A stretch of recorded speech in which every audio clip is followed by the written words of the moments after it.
Hello, we're late, but we're here. Hello, it's Middle-Aged Gamer Guy. How you doing? How you doing, everyone? How's it going? Sorry, late. My fault. Crutches, I blame. I had to hobble over, and it took me a while, and I was well behind on putting the show together because of other things happening. So there you go. Welcome to Tuesday Night Gaming Chat. I am Middle-Aged Gamer Guy, your weekly show of everything gaming related, from all the latest gaming news and all the latest gaming reviews from the last 7 days and then some. So welcome. I've got loads of people in the chat, mega early. I'm actually going to scroll through this big time. Diva was the first one here, but she's just gone alert. So thank you, Diva. You are here. Tunes, thank you for that sub. Can we get a shout out for Tunes, please? Thank you for the Prime sub. 16 months, dude. 16 months. Thank you so much. Tunes says, kind of first, apart from someone who's always lurking, i.e. Tunes. There you go. Sophie's here. Hello, Sophie. How you do? Tunes has been recovering from COVID. Sophie's got COVID. You're only bad for a couple of days, but hopefully you're feeling better. So hopefully both of you get well soon. God, who else is here? I'm scrolling down. I probably missed out thing. Loads of people. Phantom Wolf, hi. Can't stay long. Being Google for ancient. Blimey. Okay. All right. Thank you for the lurk. And again, Diva, thank you for the lurk. Welcome everyone to the show. Here we are. Circus, hello. Good evening. How you doing? Welcome. I'm going to get cut straight to it. Let's get the co-host that knows the most in. Let's get Mr. Davy Jones in. Hello. How you doing, mate? You all right? I'm all right. How's you? Oh, not too bad. I'm also the co-host with 2 working feet. Yes, co-host who has 2 feet. I only have 1. There you go. Only have 1 leg. Well, people did say I was taking the Sea of Thieves live D&D costume a bit too seriously.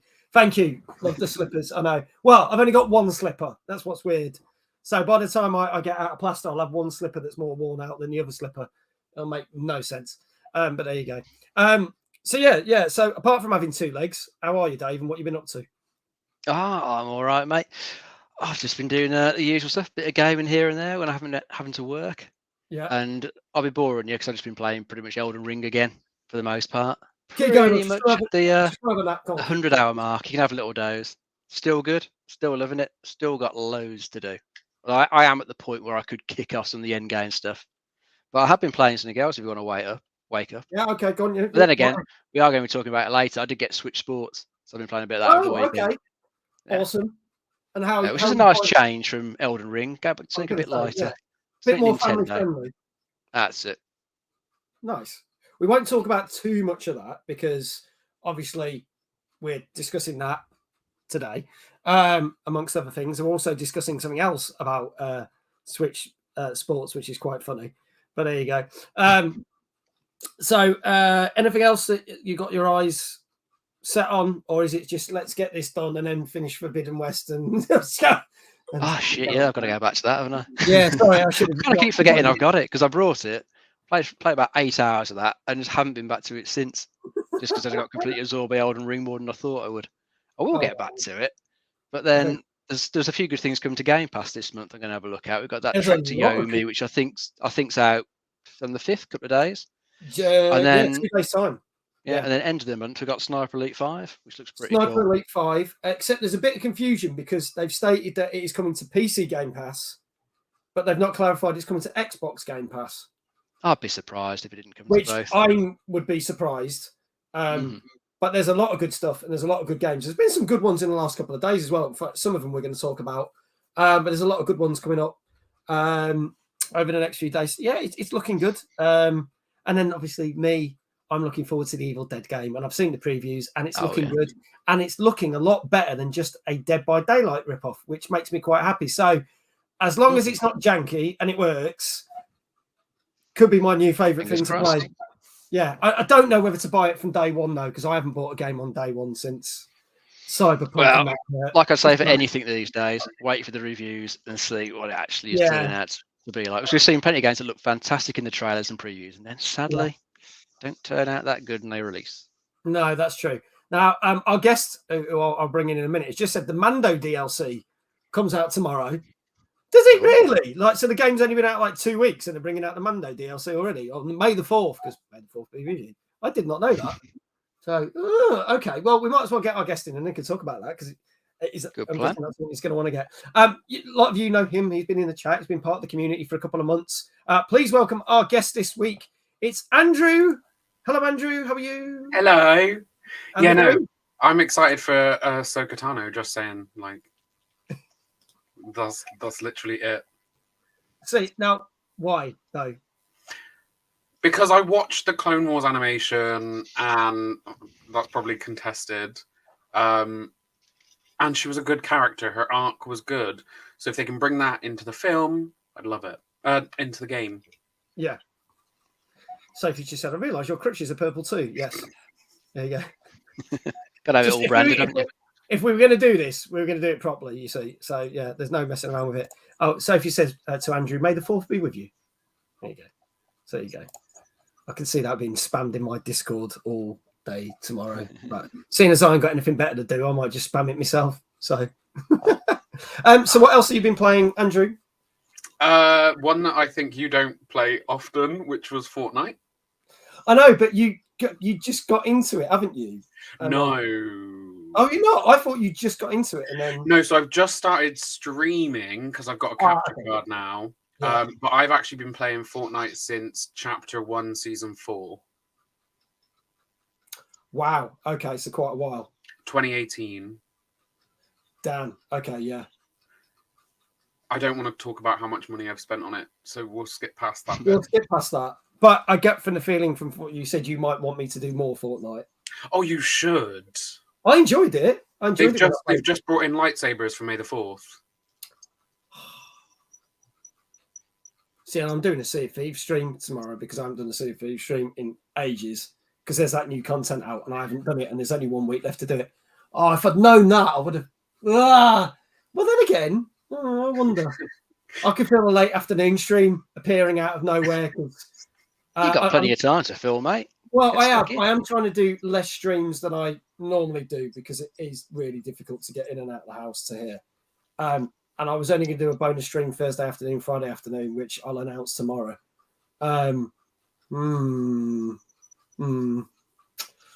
Might consider that tomorrow then. I can feel a Fortnite stream with lightsabers for a couple hours. Talk about the money. Let's talk. Sophie being Sophie. Let's talk about the money. So I haven't totaled it up since about 2020, but the only reason I had to total it up is because someone stole my account. So I went through all my receipts to prove that I had that account, and that was all my stuff. They fudged up one of my characters because it was one of those ones that you have to lock in the changes for the styles. And the person that stole my account mucked it up, and it looked awful. Just little thing. But it was definitely 4 numbers. Jesus! And that was in 2 years. Hang on, I think I'm having a cardiac arrest as well. Hang on.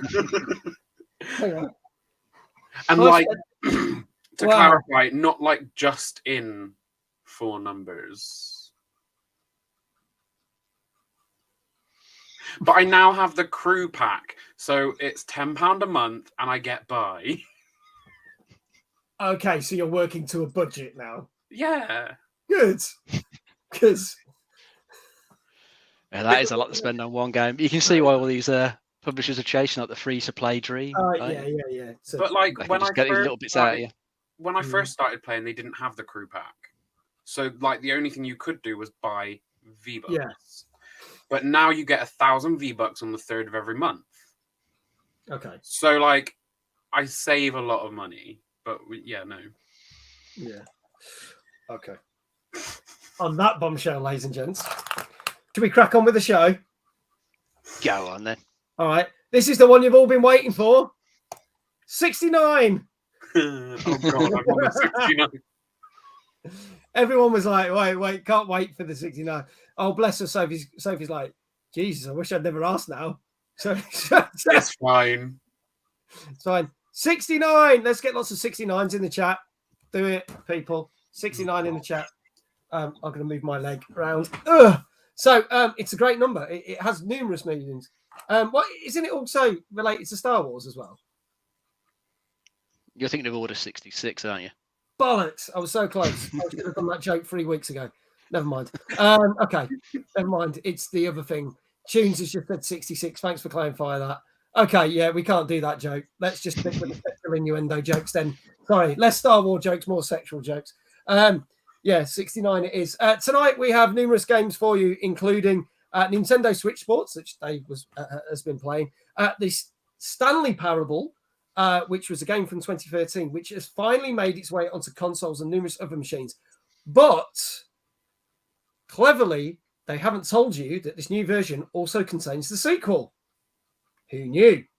And numerous other things like Cities. If you know the Cities Skylines games, they've brought Cities to VR. So there's a couple of games. Plus, we're doing our 100 games before you die, and probably an update on NerdCon.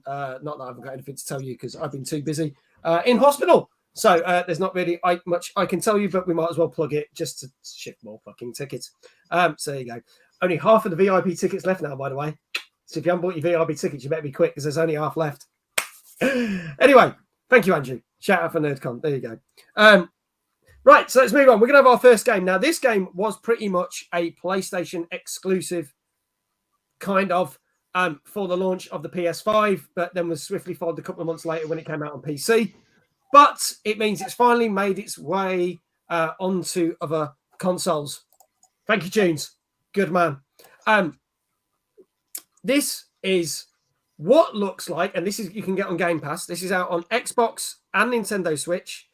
This looks fun and cute until you realise there's something a lot more sinister about this game.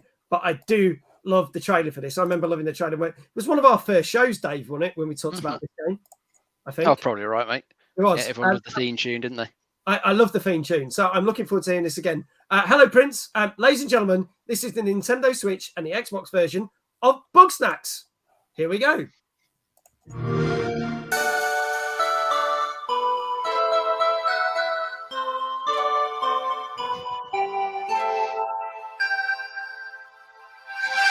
Bugsnax. They're the most delicious thing in the world.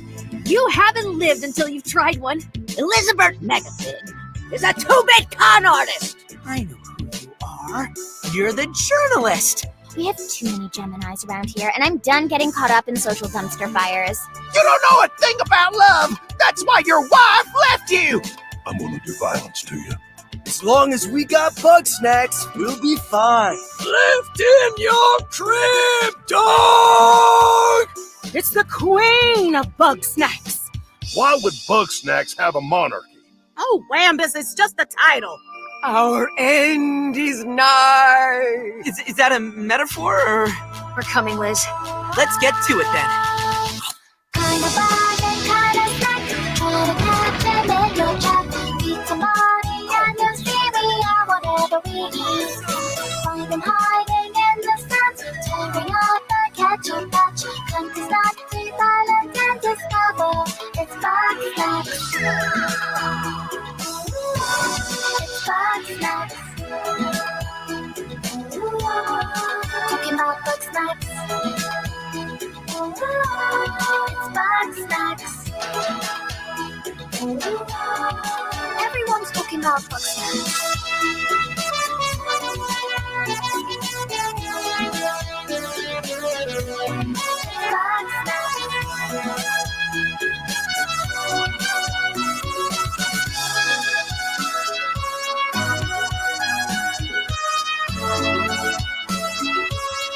Together, you and I will share the incredible tale of Bugsnax.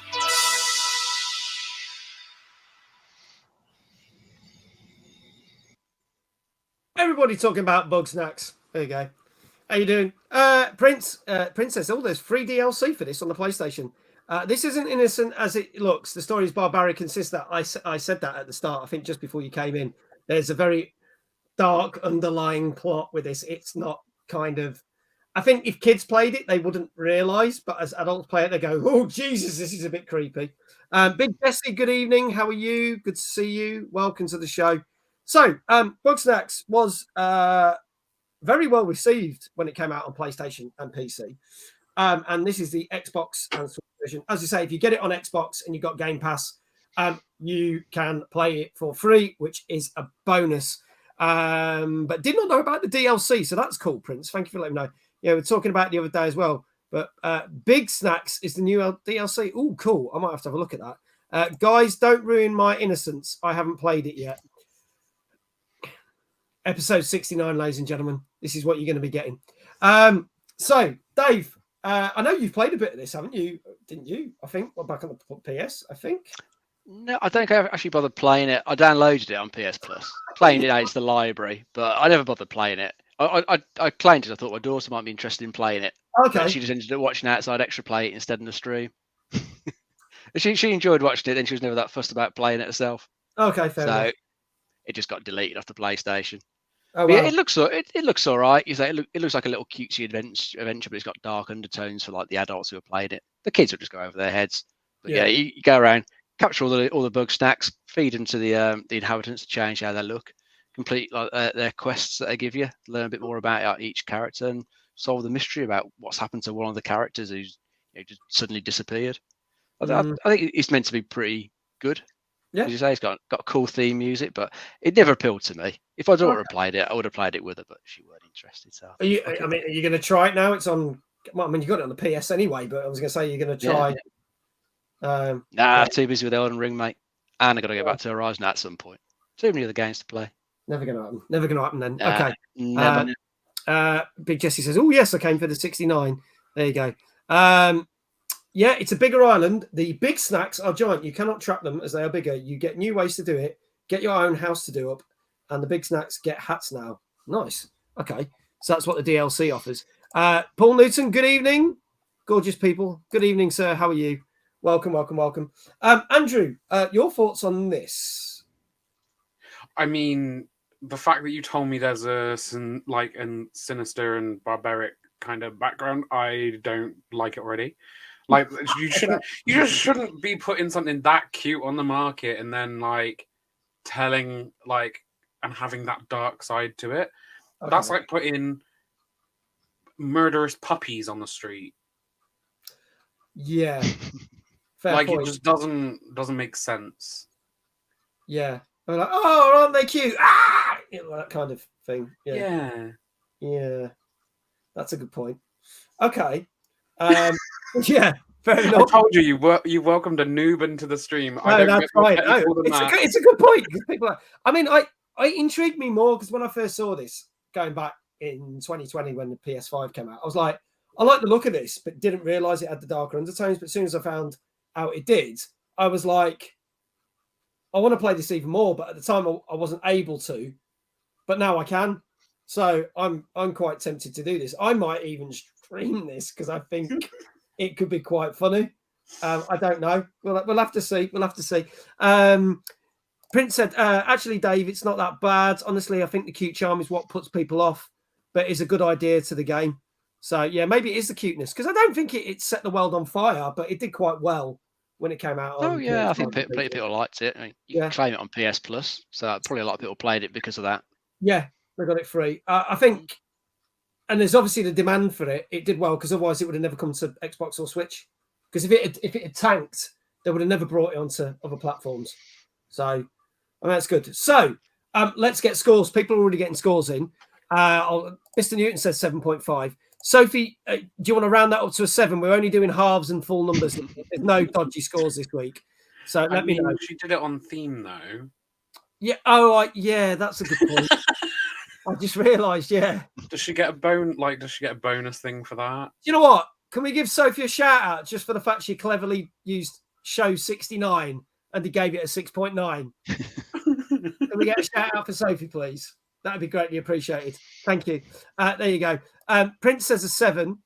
Tune says a 6.5. Big Jesse's going for a 7. Now, for any of those that don't know, if you guess the score right, and we don't give the scores, we basically guess the scores as well. But we get all the scores from the internet and get an average. You may agree with them, you may not. But if you get it correct, you get a shout out. That's how it works, ladies and gents. So, Dave, I'll start with you. What do you reckon? Sophie's gone for a 7 now. So I'm going to go for a 7.5. You're going for a 7.5 as well. And Andrew, what do you reckon this has got? I want to go 6.5. You're going 6.5. Okay. Well, hang on. Sophie says, "Oh wait, I never called it. Game number 3 is an 8." Oh, okay, so Sophie's going to guess game number 3 is going to be an 8. So we'll see if she gets this right. Last week she did horribly, and the week before. Let's see. Princess, hop to it, Mag. Stop talk about beating around the bush. Look, here we go. Look, more in you, and I ain't beating anyone's bush right now. I'll tell you that. But I certainly can hop to it. There we go. God, that's never going to get old, is it, after 6 weeks? I've been really disappointed with the upcoming games by the big studios this year. There is nothing that I think, oh my God, I can wait to play. Most of the ones I want to play have been delayed to next year. I don't think there's any, apart from Evil Dead, which isn't a big budget game because it's indie. I think that joke has legs. It has at least one leg, at least. He's milking that foot for everything. I know. If you feel sorry for me, you can like, subscribe, all that shit. There you go. He's milking that for everything. So, yeah, we'll see. Oh, by the way, we've got the new foot emote. If you didn't realise, anyone who follows has got the new purple mag foot emote. I love that. Literally Very nice. Went live last night. There you go. Brilliant. Thank you to Phantom Wolf for making that for me late last night. So there you go. Pretty awesome. More legs than Middle has right now. That is true. Mag's knee is also available on OnlyFans. Feet are gross though, so I won't. Yeah, but it's not. It's the actual. I mean, you're not going to see it on there. There you go. It is actually my purple thing. I got purple. Look. For those who haven't seen it, I'm Mag branded, man. My cast is purple. That's how awesome it is. And my crutches. So there you go. Anyway, right. Fucking hell, where were we? Scores. Going to be talking about legs and sexual innuendos all night. So, Dave, you said 7.5, and you said 6.5. We've got, let's just recap. Mr. Newton, 7.5. Sophia, 7. Prince, 7. Big Jessie, 7. Tunes, 6.5. Anybody else want a guess? They were looking for new actors for Casualty, and they cast Mag. Do you know what? I fucking hate that program as well. That's the funny thing. But that was a good one. Right. You put too many foot pics up on Facebook. Mate, I didn't post the worst. That's the funny thing. I did not post the worst. I was telling Andrew and Dave what the worst is. And people, Sophie was like, I'd like to see it. But that's Sophie for you. So there you go. Right. I can tell you that Bugsnax, which came out last Thursday on Xbox and Nintendo Switch, and you can already get it on PS5 and PC, got a 7.5. Damn. So you're very, very close. Dave got it right. Can I get a shout out for Mr. Paul Newton? Because he's the only one who got it. Obviously, Dave got it, but he ain't got a Twitch channel, so there's no point. But there you go. But he's got his first one right tonight, so Dave's well in there. So it's all good. There you go. I've peaked. That's it. Get them all wrong there. There you go. Right. Well, we'll see what happens with the next one then. Our next game is also out on Xbox Game Pass, but this came out for everything Monday last week. This is out on all the Xboxes, all the PlayStations, Nintendo Switch, and PC. Shout out for Dave. I like this. Dave! Nice. There you go. He gets one. I got one right, and I didn't know what it was. Oh, bloody hell, Mr. Newton. But he guessed as he came in. Yeah. Oh, God. It was Bugsnax, because everybody talking about Bugsnax. I'm going to have that stuck in my head all night now. Ooh, Bugsnax. There you go. Anyway, this is fucking hell. This is Research and Destroy, ladies and gents. Let's watch the trailer for this one.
There you go. So that is Research and Destroy, which at first I was like, this very much looks like Borderlands, until I realised it was turn-based combat. And I was like, eh.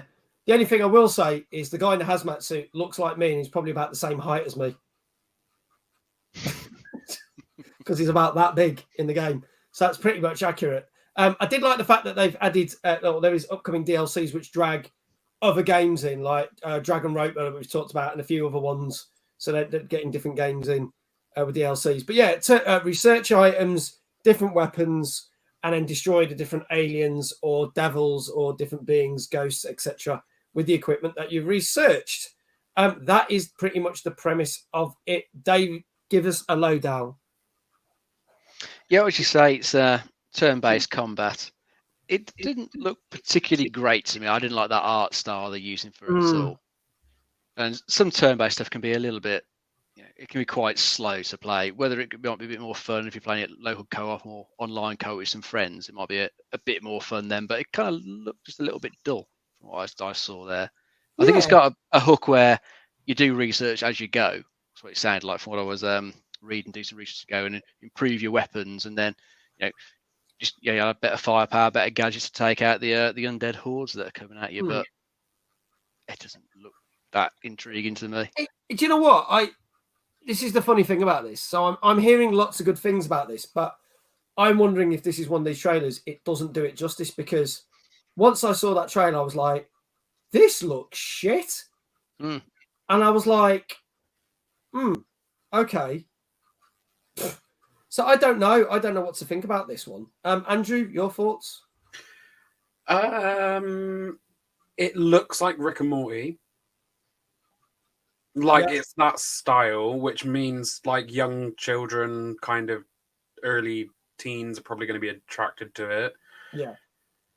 I had to wrap my head around what turn-based would mean, which basically is that like Uno, when you go back and forward between. Yeah. So you can move your character, then line them up, take so many shots because you get so many turns, and then you have to wait for the other player to then do.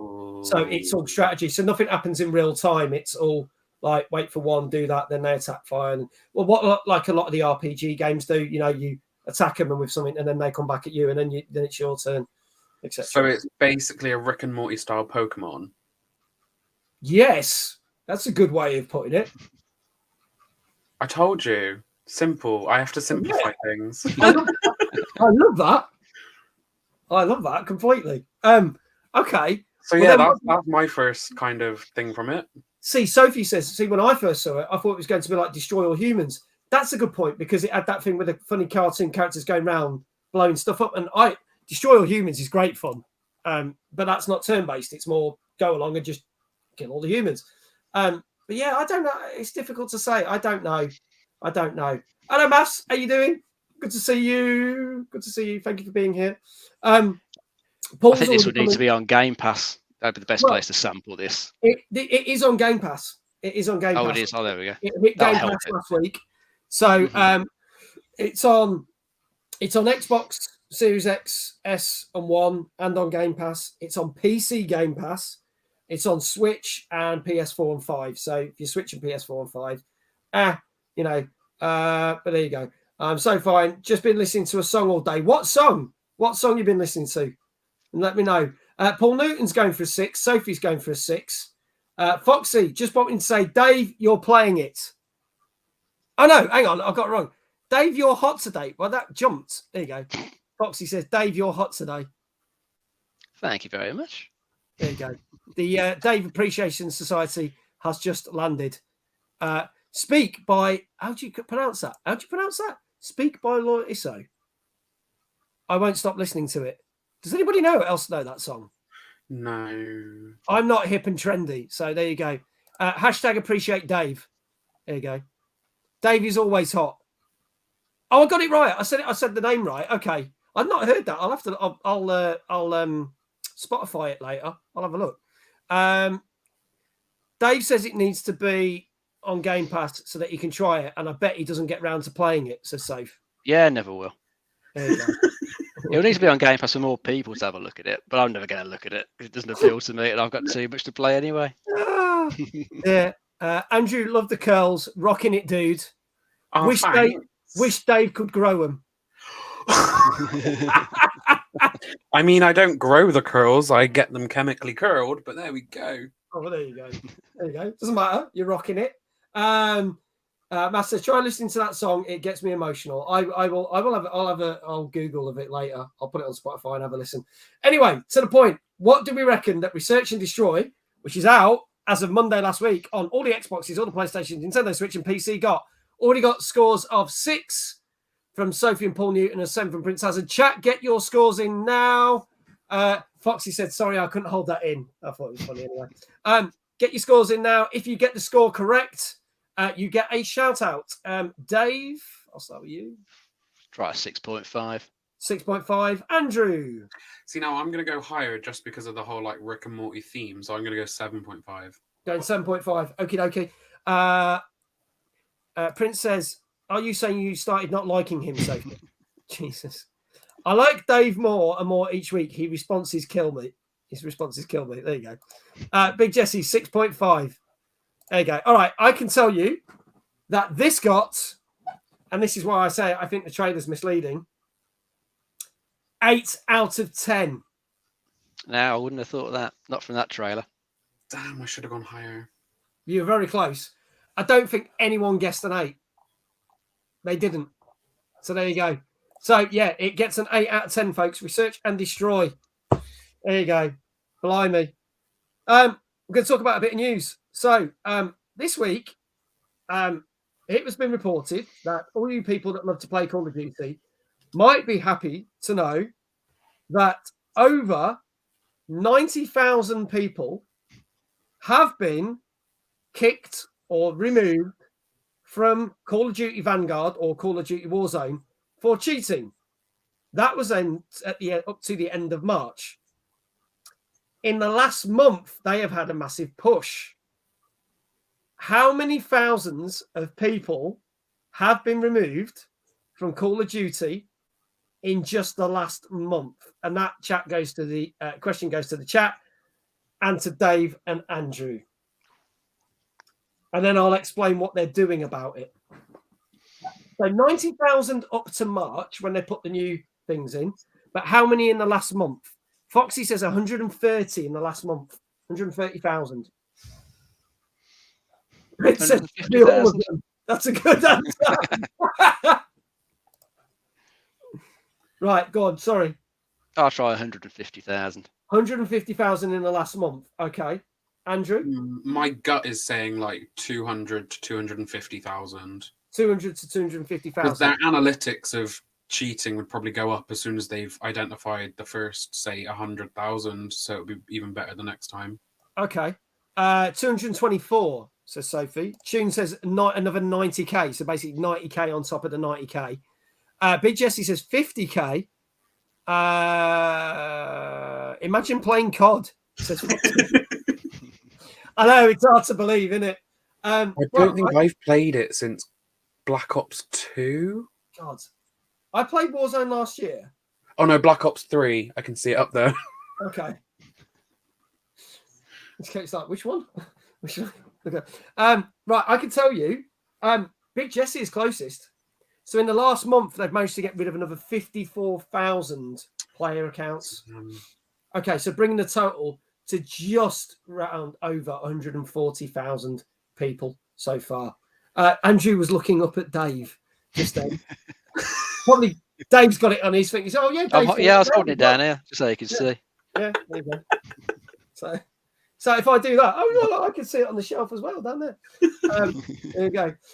So the question is, they've deleted, as well as basically getting rid of the account, they've deleted people off leaderboards that have been classed as cheating. But have you heard about the new way that they're punishing people? Because they're not just banning them, they're doing something else. It's called cloaking. And I actually think it's the most trolliest thing you could do to trolls. Because what it does, if you haven't heard about this, and this has come in the last week, is people who've been caught. It's almost like that episode of Black Mirror. And if you know what I'm on about, you'll know in a minute. People who've been caught cheating are technically not able to see, when they carry on playing the game, any other players. But everybody else can see them. So they can shoot the shit out of them. Okay, I quite like that. That was a bold move. Things like that are fun. Yeah. There was one game some time ago, I forget which one it was, but they just put all the cheaters in their own matchmaking pool. So they would only play against other cheaters. I thought that was quite a cool one. I think it's quite funny.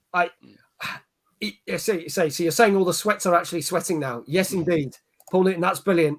I'm actually making a hashtag team me and a hashtag appreciate Dave pins. Nice. You have to bring him to NerdCon, Foxy. Bring him to NerdCon. That was on Fall Guys, apparently, what you said. Dark. There you go. So that works. But I like this. I think it's clever. But if anyone doesn't get the Black Mirror reference, there was a special Christmas episode where if you wanted to block someone from your life, it would like blur them out. So you could see that they were there, but you don't get to have to listen to them or anything else. Oh, I need that. And they did a thing where a guy had done something really bad and he was blocked from everyone in the world.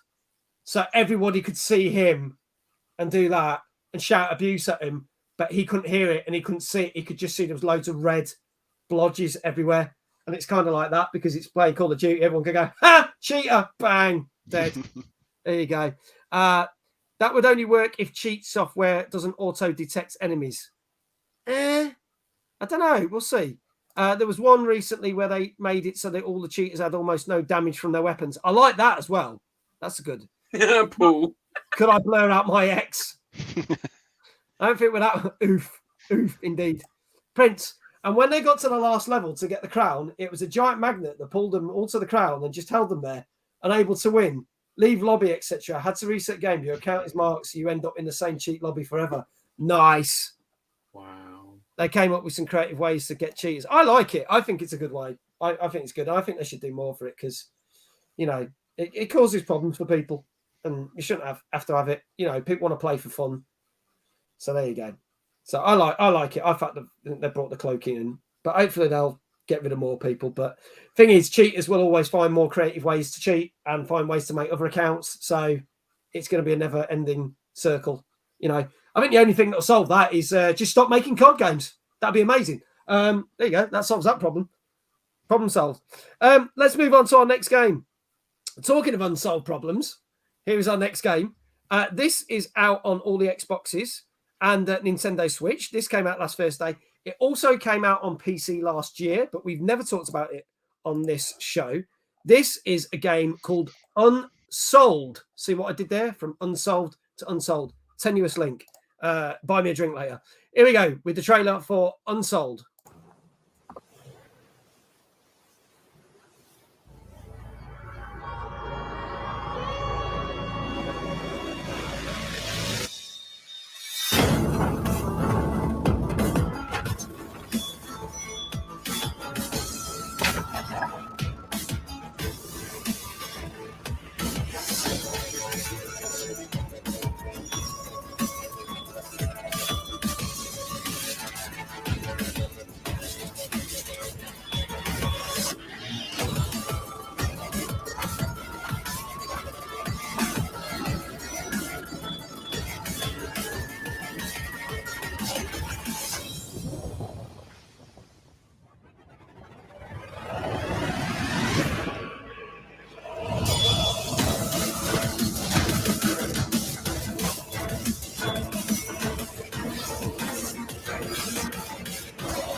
Wow, does anyone else's brain hurt after watching that?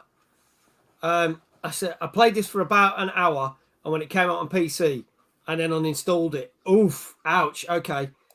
See, I don't like this game at all. It looks awesome on the cover of the game, and then the game is this shit. Like, what the fuck? By the way, you said this was going to be an 8 out of 10, Sophie. Just to remind you. The graphics are great. 10 out of 10. Better than Call of Duty. Oh, it's a big game. There you go. No, fuck off. I want to take my 8 back. You can't take your 8 back. DJ Fail, thank you for the resub. This is your 3 months. Can we get a shout out for DJ Fail? And can also, we have exclamation sub hype in the chat, please. There you go. Tunes is on it. Thank you so much. Evening, DJ. How are you? Good to see you. Sophie, unfortunately, no, you cannot have your 8 back. Yeah, I know. I asked if I could take it back. I know, but it's not fucking happening. So I like you a lot, but no. There you go. So this is almost like Trek to Yumi, but if it was on the Nintendo NES. So there you go. Oh, Foxy's got to go. Anyways, girlfriend is back. Time to yeet away. Stay cool, my dudes, and stay hot, Dave. Always do, mate. Ladies, Foxy, you take care. Take care. There you go. Sophie, Princess Sophie, you need to give up predicting the third game as an 8. There you go.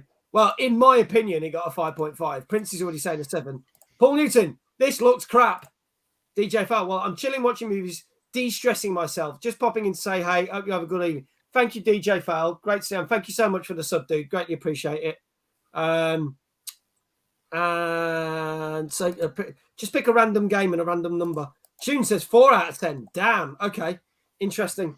Well, Dave, give us a rundown on this one.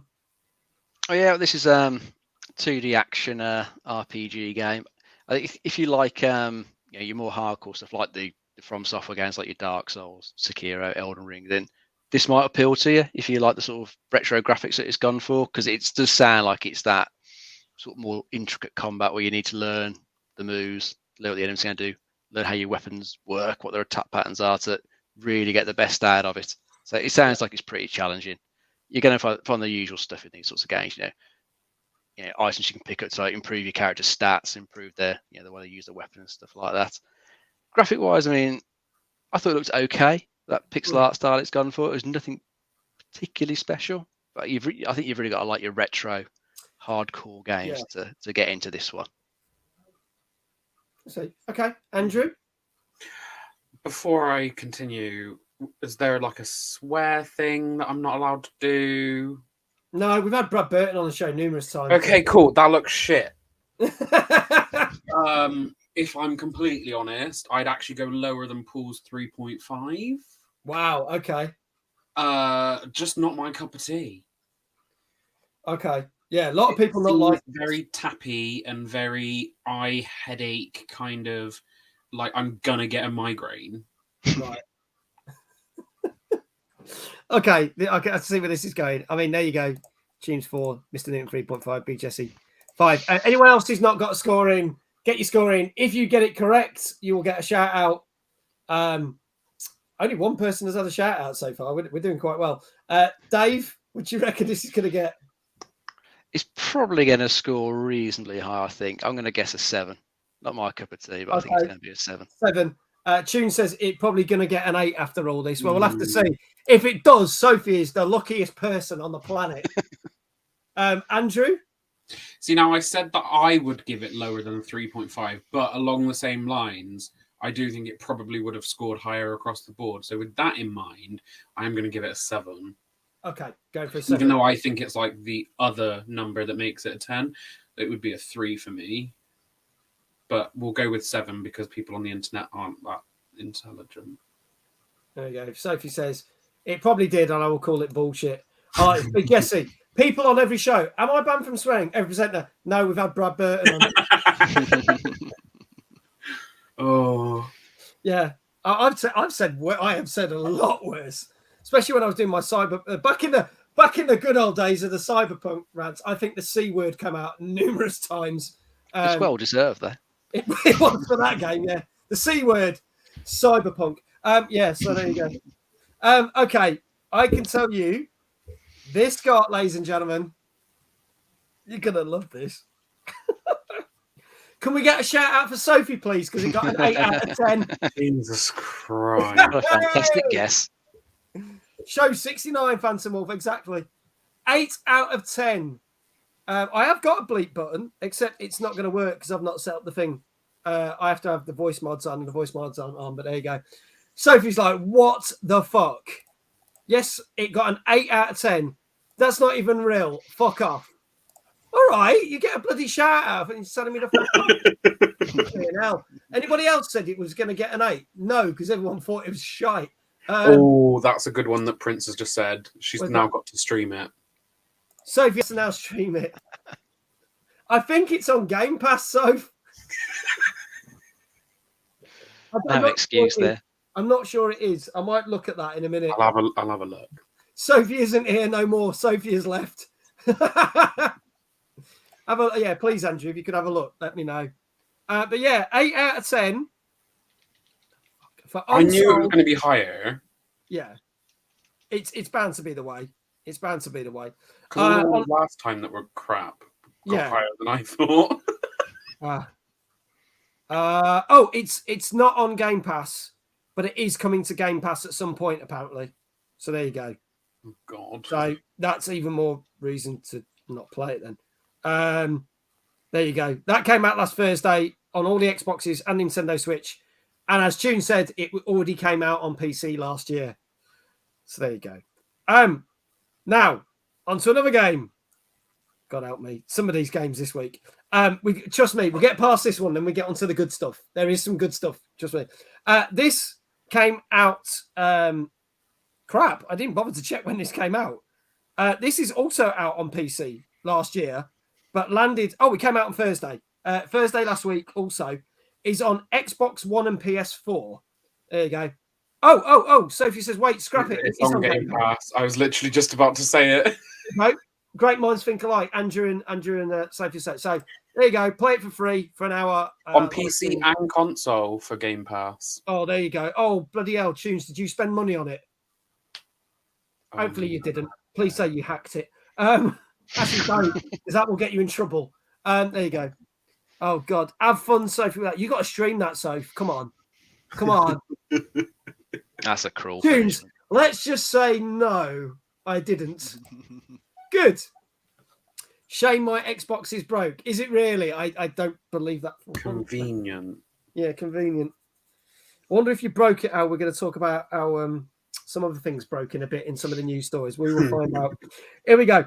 So this is a game that came out on Xbox One and PS4 last Thursday. I don't know if this is on Game Pass. I haven't bothered to check. But came out on PC last year. This is, yes, another turn-based game. It's called Rogue Lords. Here we go. The demon hunters have increased their hold on the population. They are everywhere. Go forth and plunge this land into chaos. Their time is counted. Bring me their souls. Those who do not submit must die.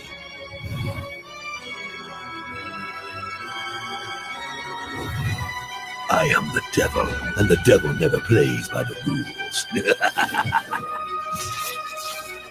The only limit to my power is my imagination.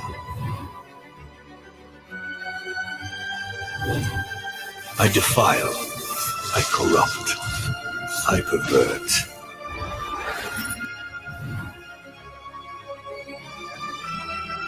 Van Helsing, your soul is mine. Tonight, I'm going to wipe that arrogant smile off your face forever.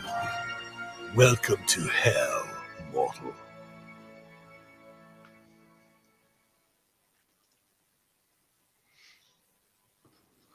There you go, folks. That is Rogue Lords, which is now on Xbox and PS4. But as some people, I love that. Need a PlayStation, a lot more reliable. To which Andrew said, "Don't do that to yourself."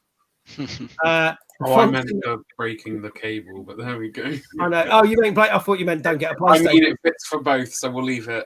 Okay, fine. This is totally not my genre, says Tunes. I love that the fonts for the testimonials annoy me already. Oh, this reminds me of Darkest Dungeon. Big Jesse says that was awful. Oh God, this. So another turn-based strategy, but based on the devil. I did like the fact that we must have picked a game that knew it was going to be our 69th episode because it said defile and whatever else, basically just things that fit in with 69 and innuendo. So that was quite apt. There you go. There's many things I do to myself, says Prince. I'm sure you do, but we can share that on another show. Another time. Thank you. Dave, give us a lowdown. Well, yeah, this is another one of those roguelike games. As you can see, it's just, characters standing across from each other. One fights, then another. It's that boring genre that I don't particularly like. Can I just say, before we carry on then, last year, me and Dave got absolutely fucked off with JRPGs. We had them coming out of our fucking ears. This year, so far, it's fucking roguelike games. Roguelike dungeon games. Stop it, people! Lots of people seem to love them, but no, they just aren't for me.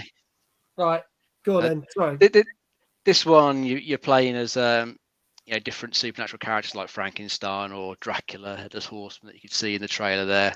Yeah. Its main, I think, twist that it's got on the genre is that because you're playing as all these dark characters, playing as a devil, controlling them all, you can, I think, sacrifice some of your health, and it lets you manipulate the rules within the game itself. Right. So you can mess things up for the opposite side, give yourself more of an advantage, cripple them. That's his main little twist. Whether that will tickle your fancy, I don't know. But I just look at these sorts of games and they just never appeal to me. I've never liked that slow turn-based combat at all. There's only a few games that I like that have that. I was playing last week Costume Quest 2. That does have that in it. But for the fact it's also a puzzle game and there's other bits, so those bits are only a small element of the whole game. So I don't mind it. South Park's another great example. Yeah, Stick of Truth was good. I did enjoy that. Yeah. Ordinarily, though, these sorts of things just don't appeal to me. It is. Oh, Ray Shan with the raid. Lovely Ray, how are you? I've not spoken to you in a week. Ray, do you want to see something funny? What I did to myself last week? This could go so many different ways. I know. I bust my leg, and I've now got mag branded cast, and I've got mag branded crutches behind me. There you go. Lyco is great. Hello, good to see you. Oh, you saw it on Twitter. Oh my God, yes. Sorry. Thank you so much. If you're not already doing, go follow the lovely Ray Shan. She's absolutely wonderful. I met her at OLL 22 in Norwich. She's absolutely lovely, wonderful. Please don't fall backwards on the chair. I can't. It's got locks on it. And if I do, I'll end up falling on the sofa. Oh, and by the way, I've got my little Among Us people on there. That's Lizzie in the pink, and then that's me in the purple. There you go. They're up on the thing. Thank you so much for the chat. You're very welcome. Here we go. This is why the industry depresses me. The only things I'm looking forward to are the new Ken and Roberta Williams game, Colossal K 3D, and the new Ron Gilbert game, Return to Monkey Island, which we talked about on the show the other week. That should be good. He's going to fall off this chair one day, showing us that leg. You never know. Maybe I should put that as a channel point, Redeem. Fall off the chair. I love the purple cast. When I was a little, I broke both arms. Oh, ow, that sounds a lot worse. I had purple cast. Hey, nice. All right, well, thank you so much. Thank you so much for the raid. There you go. So let's talk about this then. Andrew, what do you reckon to this? This ain't David. It was so memorable that I barely remember it. But I mean, again, turn-based. But then again, like trying to link the Van Helsing that kind of stuff. No, just a no. Okay, all right. Well, for all the people that have come in on the raid, this is Tuesday Night Gaming Chat. We talk about all the latest games that have come out in the last 7 days or so, and all the latest gaming news. We've just shown a trailer for a game. If you want to have a guess what this scored on average on the internet, this is a game called Rogue Lords, which came out last week. It's out now on Xbox and PlayStation. If you guess the score correctly, we will give you a shout out. So get your scores in now, people. Oh, bloody hell. Tunes is coming with a 3. Sophie with a 6.5. Just need to ask, has anyone heard of NerdCon? Talk about NerdCon in a minute. We'll talk about it's a 2 from me, says Big Jesse. Damn, but my guess is a 7. Prince says 7's all night. There you go. Andrew, I'll let you go first. What do you reckon this got? Again, like, I know the internet is full of some very short-minded people. I'm trying different ways to insult other people on the internet. So we'll go with a 6.5, even though I think it's worth a 1. Okay. So should get a 1, but a 6.5. The internet is full of silly people. Ray's coming in with a 6 as a guess. So we shall see. Dave, what do you reckon? I reckon it's probably scored quite high because people do seem to love these things. Because people keep making bloody things. So I reckon it's probably an 8. Okay, you reckon it got an 8. I can tell you that Rogue Lords out on Xbox and PlayStation as of last Thursday, and you can get it on PC because it came last year, got a 7 out of 10. What is it with me going 0.5 out? I know. So Prince gets a shout out. Big Jesse gets a shout out. Anybody else get a shout out? Prince and Big Jesse, I believe. There you go. There you go. Get the shout outs. Mic drop, says Prince. We don't talk about NerdCon. Literally, try and get someone to cover it. I think that would be quite cool for promo. We could make that a thing. We should. There you go. Pokes at Nightbot. There you go. It's a bit slow, isn't it? Yeah. Why is it not done Big Jesse's? Maybe Nightbot's gone. I've done too many shout outs. Try it again, Jonesy. See if it works. I don't know what's happened there. Anyway, shall we talk about NerdCon very quickly as we're skip it. Oh, okay. All right. I'll tell you what I'm going to do. We don't talk about NerdCon. No, says Ray. You've done it in the wrong tempo. Singing that beautifully. That really bothers me that you did that at the wrong timing. Did I? Yeah, I can't. I've only seen the film once. I don't know how it goes. Oh no. That's our version anyway. Yeah, I sang out loud. Good. You probably sang it better than I just did because I've just insulted Andrew. There you go. I'd mic drop, but they're too expensive. They are. They cost about 70 quid. It's true. So, tell you what, I'm going to press this, and then I'm going to be back. I'm actually going to take Dave and Andrew off screen for a brief second because we are going to talk about NerdCon for practically a minute or so. But here we go with this.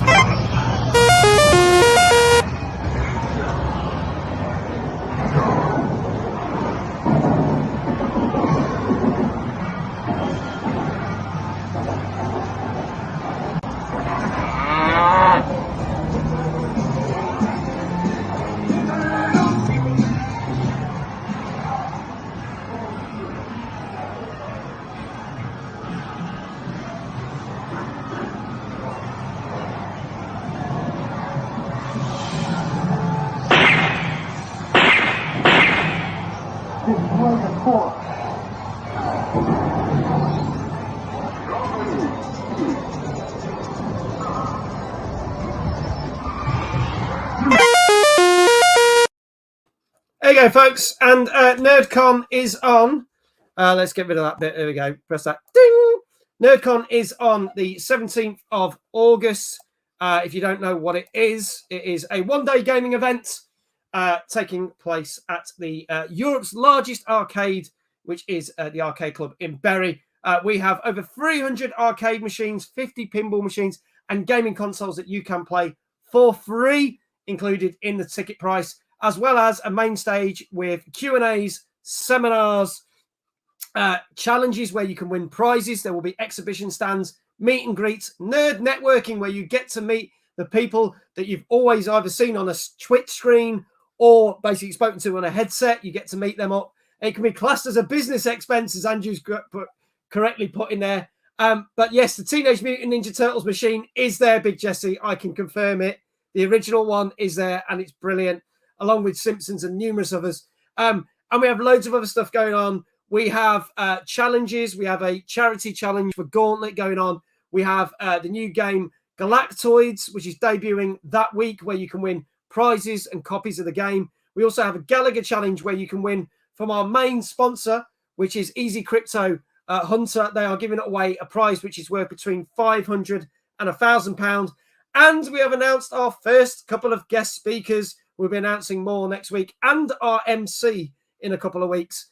We have got Brad himself doing a talk about his life in gaming. We also have our talk about why crypto is so important in games these days and how you can get a gaming rig to basically make you money. And we've also got the legendary Mr. Gary Bracey, who's doing a talk about his life and with other people that works in Ocean Software, who are responsible for amazing film title crossovers such as Batman, RoboCop, Jurassic Park, just to name a few, and had some massive successes through the 80s, 90s, and noughties. So we have a whole ton of things to be announced. The new website is live. Go check it out. That's the end of the advert. Let's crack on with the show. Boom, let's do this. Let's bring everyone back in. There you go. That was easy, wasn't it? And all I have to say now is more than half of the VIP tickets have gone. One's mine. Yeah, Andrew got his this weekend. So if you haven't got your VIP tickets, get them now, because there's not many VIP tickets left. So do it. Sophie says, is your foot going to be okay by then? Fingers crossed. I should be back up and running, not literally, by the end of June, which gives me a month and a half before NerdCon. Whew! So it's going to be we will be bowling VIP style. Oh, did I mention the VIPs? What do you want to know? What you get in a VIP ticket? I might as well sell the shit out of this. If you get a VIP ticket, not only do you get all the stuff that's included in the general ticket, but you get seating near the front of the main stage. You get priority queuing for the meet and greets. There is a VIP lounge that you can go in and sit on the comfy seats and have a few snacks and things. You get lunch included as well. Don't cross your fingers, knowing you, I'll probably break them. That's true. You will get the live version because we're streaming it live. So if you can't make it on the day, you can watch it on live stream. You actually get access to watch it on catch up and things like that. There's a load of other stuff. There was something else and I forgot what it was, but it's all on the website, what you get. So there you go. We don't talk about NerdCon anymore. That's it. But before you stop talking about NerdCon, have you told them about the two small beings that will be there for a meet and greet as well? Oh, yes, we haven't officially announced that, have we? So this is what we can announce this week. Thank you, Andrew. So we are doing meet and greets. Obviously, you'll be able to have your autographs and stuff with Brad, Gary Bracey, plus the other guest people that have announced. But we can officially confirm that the two most popular dogs or chihuahuas in gaming history are doing a meet and greet. That's right. Our dogs, Mojo and Pixie, will be at the show, and they are going to be the only dogs allowed at the venue ever. This is an official thing. They're the only dogs allowed ever, and you can get to meet them and have your photo taken with them. So there you go. We can officially announce that Mojo and Pixie are on the lineup, and that will be put on there. You don't have to talk about small beings. We know Mag will be there. Yeah. I ain't doing a meet and greet because. Wait, how tall are you? Not tall enough. That's all you need to know. No, but like, how tall are you? Because this could be interesting when I meet you then. Yeah, everyone when they meet me, I mean Ray will tell you, when everyone meets me, I'm a lot smaller. 4'6". Fuck you, Prince. I am a lot smaller than people imagine. When everyone came to meet me at EGX last October, they were like, "Fuck, you're tiny," because everyone thinks I'm really tall. Because I'm 6'3". Oh fuck yeah, I'm. You have to put your heels on, Paul. Yeah, well, depends if I'm out of this cast or not. Sophie's about right. I'm about 5'6". Wow. And so Sophie's only just slightly smaller than me. See, Ray's 5'8". Ray's taller than me.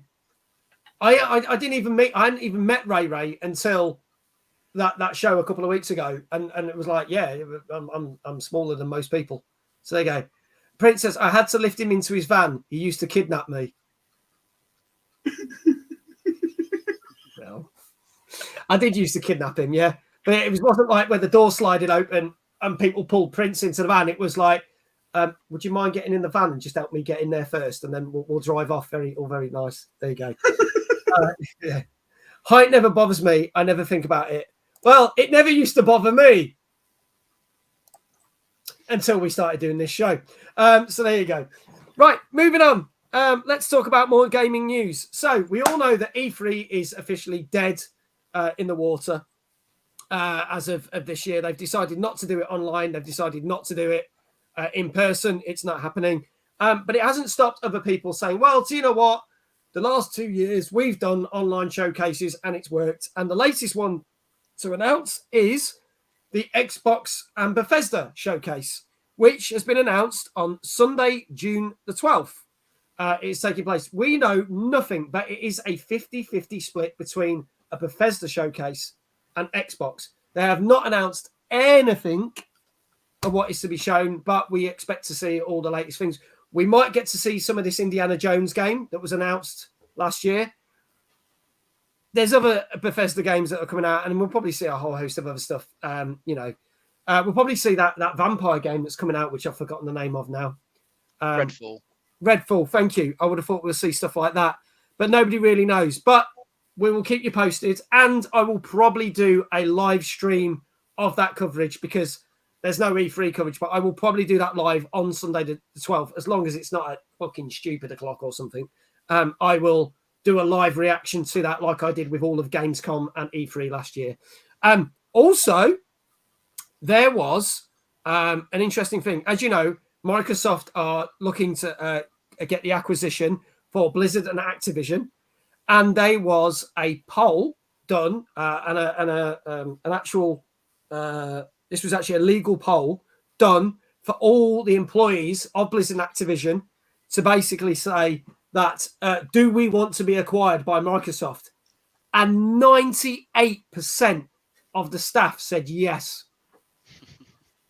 Now, I don't blame them because after the shit they've gone through recently, it's been a bit thing. So they are definitely... Now, this doesn't mean it's still going to go ahead. It just means it's helped the case. There are still other things that are in transition that could stop the acquisition from happening, but it does mean it has helped it along. So I think that's a good thing, if anything, but this might not happen until next year. It might not happen until 2024. We don't know. It took nearly 2 years to do the Bethesda one. So we shall see. When do we, I mean, as a guess, just as a guess, have a guess in chat. When do we think this is actually going to happen? Dave, Andrew, what do you reckon? I reckon it'll probably be some point next year, maybe mid-late next year. Okay. I had no idea it was happening. Okay. Well, it's all right. Don't worry. I'll let you off. We talked about nothing else before Christmas on this show, but I don't. You only started watching this year, so you're let off. Don't worry, Andrew. You're fine. We're all good. You're off the hook. There you go. I like this. Okay. Fuck you. I wish I was that tall. No, it was just a fuck you. Ray, height never bothered me. I never think about it. I need to know if Dave hugs with VIP. Well, Dave, you're going to be there, aren't you? I am, mate. You are. I'll give him a cuddle. You can have a cuddle. You can have a poorly cuddle. It said it never was until someone goes, "Oh my God, Ray, you're tall," because they think I'm ickle from sitting on the sofa every stream. So you get the reverse of what I get, Ray. Everyone thinks I'm short. Yeah. Well, because there's because of the way I angle the camera. Yeah. See, it's funny, isn't it? Dave's taller than me. You're taller than me, aren't you, Dave? I think a bit. I don't think I'm that much taller than you. Only slightly taller. Yeah. Tune says they reckon it will get done by June 2023. So there you go. Yay for Dave hugs. Mag says he slipped on cobbles, but probably he fell off a cliff. From his point of view. From my point of view, yeah. I like that. That means 2% of staff are shitting themselves now. I know, that was probably classic in the board, wasn't it? That 2%. They're probably the ones who didn't get caught in the lawsuit who are harassing all the women. They're probably thinking, shit, we haven't been caught out. They're going to come and get you, you bastards. So there you go. There we go. Anyway, moving on. Nod. It's very much a camera thing. I totally agree. But there you go. Maybe I should do this then. I'll actually make it. I'm now only 4 foot high. The picture is I didn't think about that because now I've got to stand up to put the chair back up, and it's going to be stand up. It's going to be funny. Shit. There you go. I've got a bust leg. It's difficult. All right. There you go. Wait. Do it, Dave. If only just slightly taller. Then does that mean he is short too? Yeah, I look down on him all the time. I could raise myself up here. He even Down looked at you down now. at me at my wedding as he I did his mean- speech. If I did that, I look a lot taller. Oh my God. When are you going to stand up, mate? Do you want me to stand up? I can stand up with a crutch. But Ray said stop because you'll hurt yourself. I probably will, but you know, that's what I did last Thursday. Hang on. If I do that, I'll stand up. You can't Did you have really. to dig out the shorts? This is the shorts. Yeah, I'm wearing But shorts. did you have to go and find them? Because obviously it's not the summer yet. No, I started wearing them a week before because some of the venues we were working in, it was so hot in there, I couldn't wear jeans. So I was wearing shorts and a short t-shirt because it was just baking in the venues. So actually it was handy. There you go, that's me. Now you can't see my legs up because the sun. Oh, don't let go of the chair. We don't want an accident on stream. Oh, that'd be quite funny. It would be funny, but also, like, would Lizzie blame us? No, I wouldn't. Oh, that's bad. Well, you're not Lizzie. Yeah, that's true. The fact all of him is still in the camera. I know.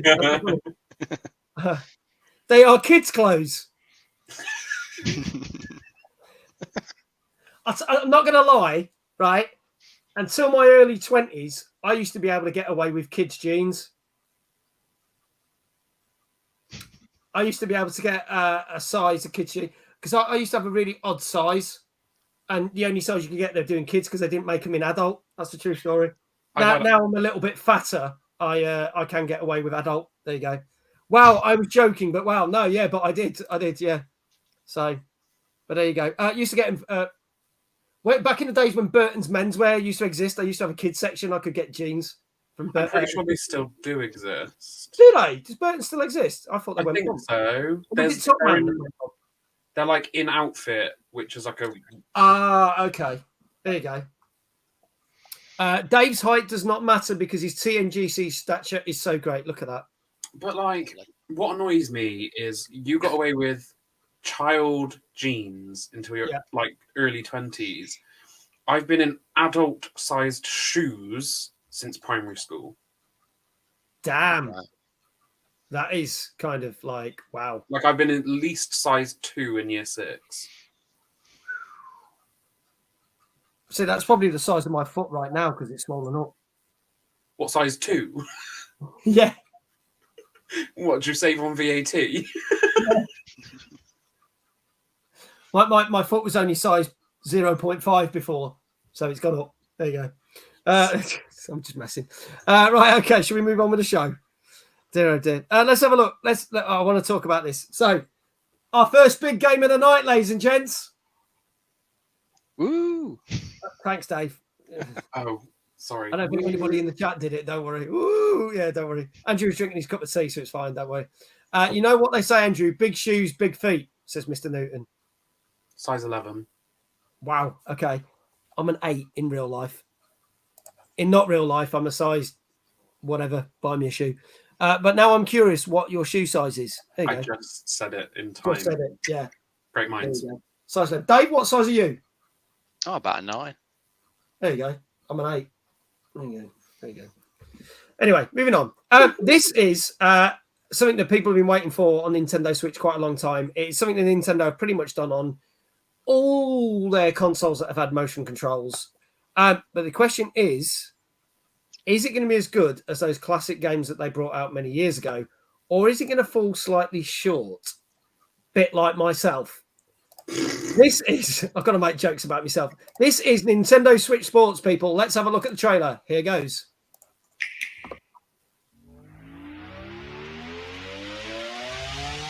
In this house, we duel. Nice treat.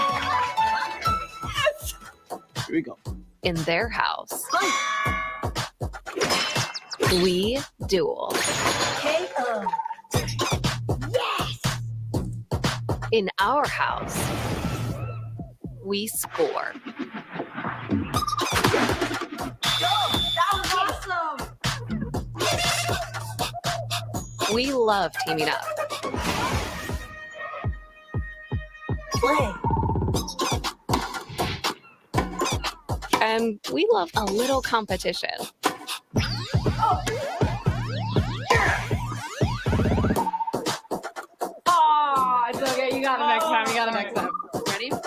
Whether it's with family, friends, or rivals near and far. This is the end. So whichever sport you choose, victory could be just within reach. You ready to play? Nintendo Switch Sports. Available now only on Nintendo Switch. There you go, Nintendo Switch Sports, which came out last Friday, folks. Here we go. Ray says, my friend Sakura streamed this on YouTube recently. Looked good to me, but I've never really played the sports games except at parties. The amount of times I've lobbed my Wii controller at the TV and wall playing Wii Sports. Well, I think that was a common thing. It was very common, and we will talk about this later on. It was very common that Wii Sports controllers got responsible for smashing on lots of TVs many years ago. And we'll come back to that in a bit. But yeah, this is a kind of a revamped version. It's interesting because they've gone for certain things, as in, if it's not broke, don't fix it. So the volleyball, the tennis, they've kept that in. They've got rid of things that are very much beloved. They've got rid of the boxing and replaced it with a sword fighting joust thing, which I can't even pronounce the name. Which they have said, yeah, fencing.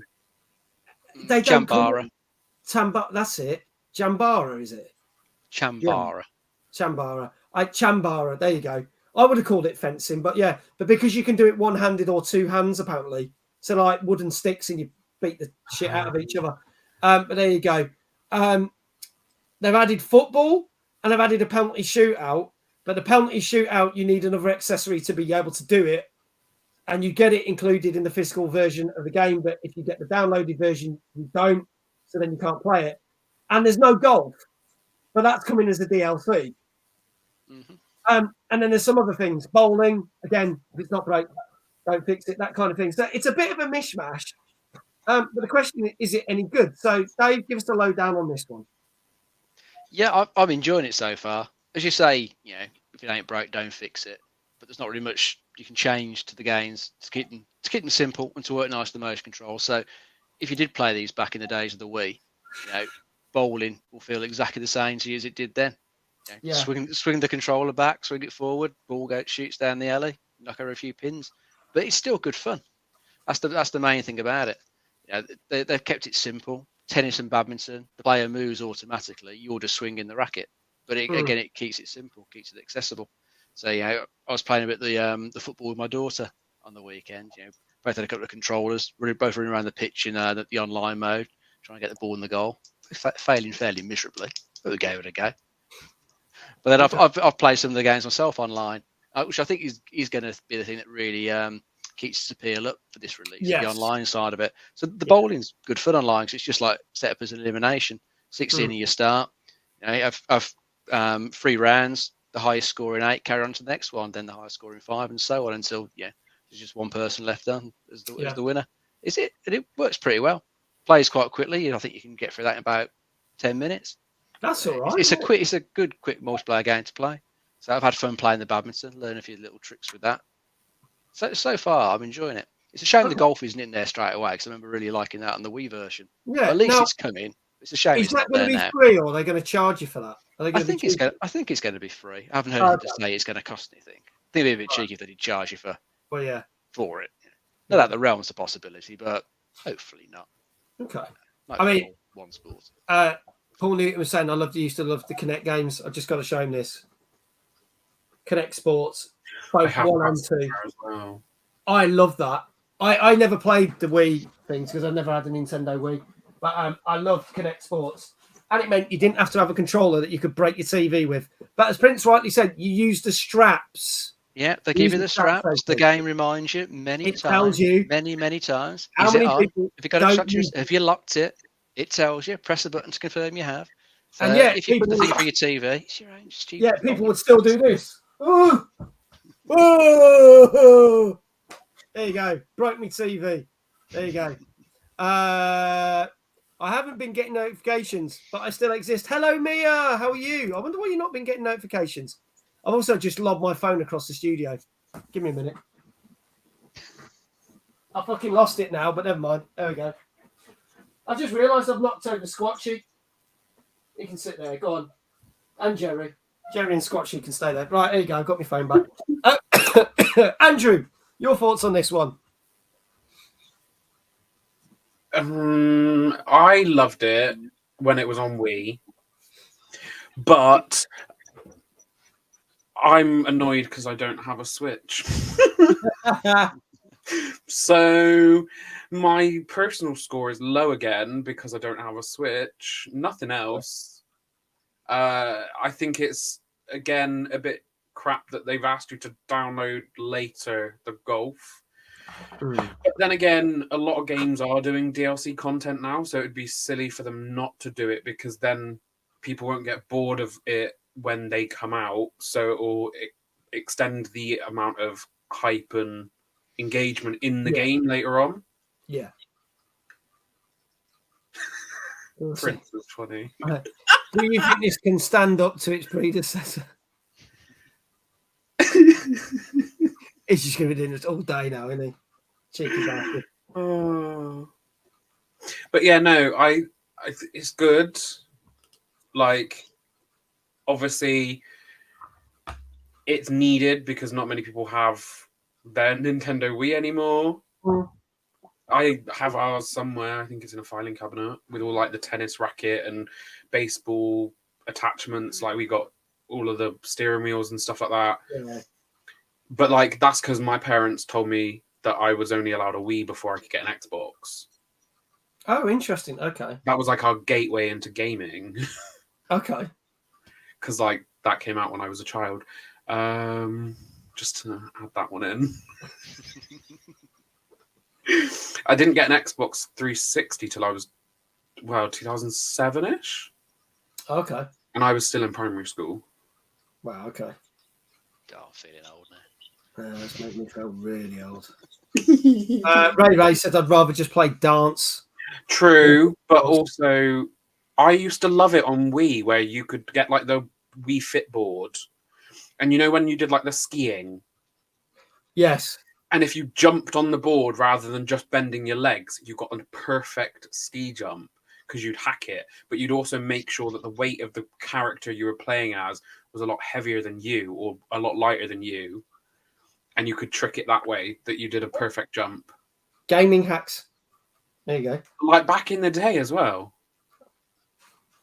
Who needs a like HTML5 and whatnot to hack stuff? You just need to miss settings. Now, if you want to feel really old, Dave. Oh, Christ. I was 10. Very old. I was 10 in 2000. In 2007, I was 10. I was 27, I think. Yeah, sounds about right. Sophie's feeling old. Tunes, I was 17. Tunes was 17. Prince was 16. Tunes 27. Turning 17, not 17. I was going to say that, don't mate. Yeah. Same age as me, then. Same age as me and Dave. Fucking hell. Right, okay. Old Me and haggard Sophie like are us. the same age. Anyway, let's change the ages to score. What do we reckon that Nintendo Switch Sports got? Get your scores in chat now, folks. This came out on Nintendo Switch last Friday. Let's see what it got. Andrew, I'll start with you this time. What do you reckon? I'm going to go with a solid 8. Okay. Apart from me being annoyed that I can't play it, but Okay. a solid 8. Solid 8, but you can't play it. Hint, Dave? give me the Switch, anyone. I can't give you mine because it's technically not mine. Oh. No. And it's a limited edition one. So Lizzie would kill me because it's a special Animal Crossing one. So I'll just buy one, it's fine. I might just get my own one and then she can have this back because she hasn't been able to use it for 4 weeks now. I've stolen it off her. There you go. Dave, what do you reckon? I'm going to go for an 8.5. 8.5. Okie dokie. Sophie is coming in with 7.5. Tunes with an 8. Prince as my usual. That'll be a 7 then. So you said Mia. 8 from Mia. 8.5. Oh, Prince got the Pokemon Switch. The not the Sword and Shield, but the better Pikachu Eevee one. There you go.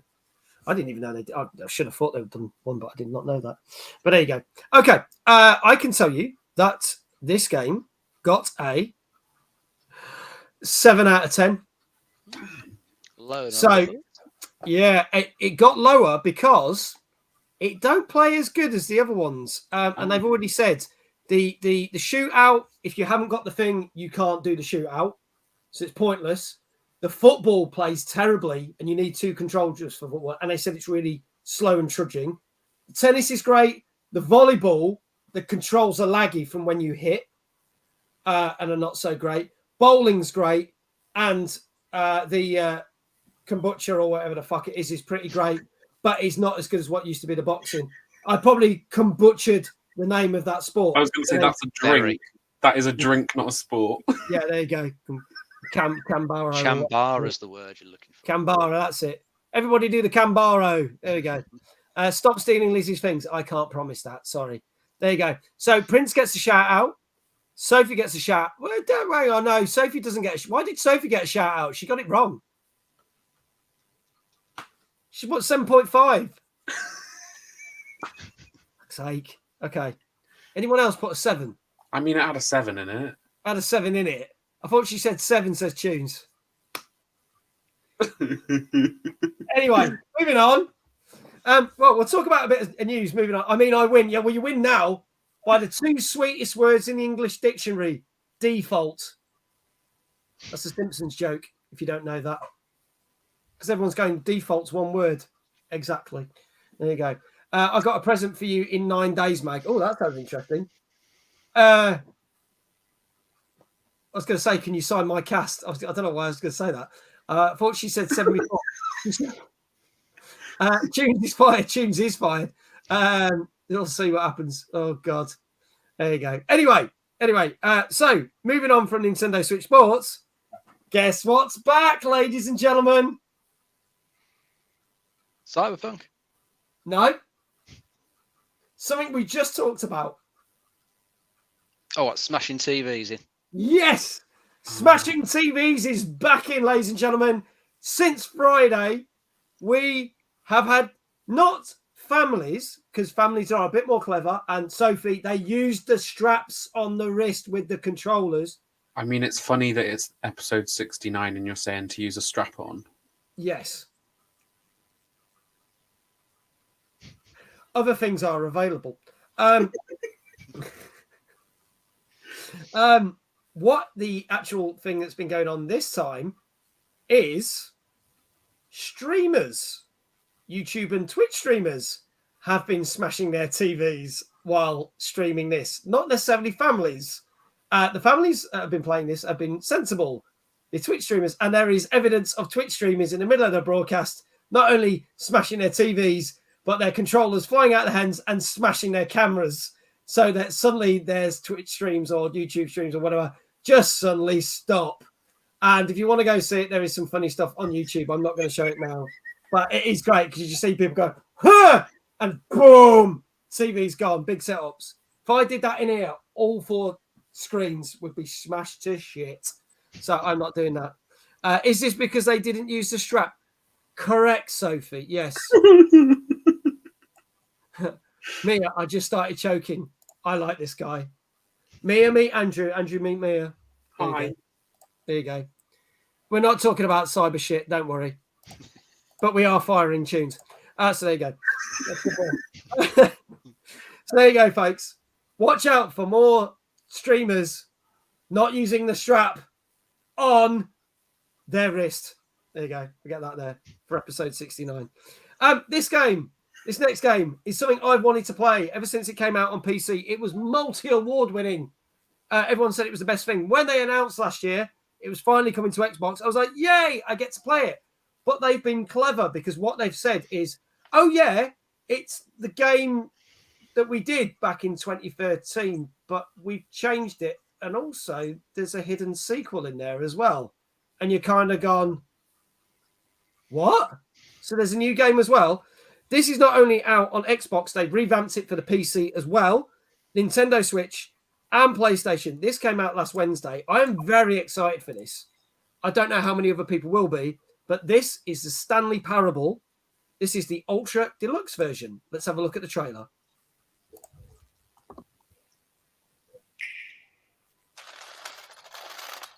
This is the story of a man named Stanley.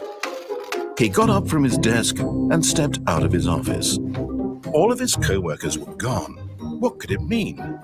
Stanley decided to go to the meeting room. Perhaps he had simply missed a memo.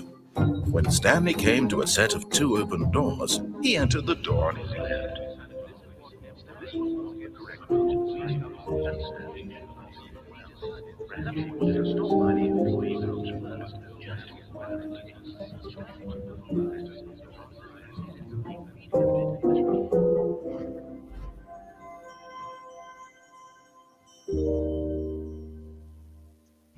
Oh, new content? What does that mean, new content? So they don't show you much of this, and there's a reason for this, because it would absolutely spoil this game. But you play Stanley, a guy that inputs numbers on a computer because you're told to, until the computer stops working. And then you stand up, and then the narrator starts talking. And every time you do something, the narrator starts saying what you're doing. And then if you do something that the narrator doesn't like, the narrator starts trying to talk you out of what you're doing. And it goes from there. And that's all I can really say about it. It won multiple awards back in 2013. It's probably one of the cleverest games of its time because it was one of the first games that had multiple endings where you could basically troll the game, but then the game would then troll you back because you would think you were being clever trying to beat the game, but then the game had already thought about it. So it's a very interesting game. They have added a load of other stuff to this. There is a museum to celebrate the fact it was a massive success. But as it says, there is new content. And the new content, they've really downplayed this, is a sequel to the game. So you actually get the original Stanley Parable and the sequel that's been made. And it states that when you start playing the game, if you've never played the first one and if you say, I've not played it, it will not let you play the sequel. If you do say, then it will be quite difficult to play the second one, apparently. They've done it deliberately, so it'll be a very steep learning curve. It's a very clever, basically fourth wall-breaking game. And that's all I can say without spoiling anything. Shield Maiden, hello! How are you, lovely? Good to see you. Thanks for being here. So to get the Platinum Trophy on PS, it will take 10 years minimum on this game. There you go. One of the trophies is to not play it for 10 years. The Xbox achievement is the same. It is. I can tell you that. So there you go. There was I think there was a Steam thing as well for that. Just don't play the game for 10 years and then you get it. Dave, without spoiling too much, tell us a little bit more about the Stanley Parable. I think you've covered most of it. I think there's not a huge amount else that can be added without spoiling it. I was just looking. I've actually brought the original version at some point, and it's sitting in my Steam library of shame. It hasn't been played at all yet. But I brought it with a desire to play it because, It looks really cool in the trailer. One of those games that just sort of mess with your mind a bit. I like the way it sounds in the narrator, sort of talking about what you're doing as you're doing it. You're probably trying to sort of trick him, aren't you? Sort of trying to make him think you're going one way and you go another, trying to confuse him. But I think it looks good fun. I'll probably play it at some point. But I was just looking at my entire Steam library with tons of stuff that I've brought in the past, including this. I could do retiring early. Might be the only way I'll get through it. I really want to play this. I'm not going to lie. Ever since I heard about this, I think they announced it 2 years ago. So we've had to wait 2 years since they announced it was coming to Xbox. Princess, that's ridiculous, though. I get the creators are trying to be a bit quirky, but they're getting too smart for their own good. Don't know if they are. I mean, I get with that whole thing, but there are other things. The fact that they take the piss out of it. I think the sequel states the fact that the game was a game, and then there's reviews in there, and they start taking the piss out themselves, going like, well, surely we didn't get any bad reviews, did we?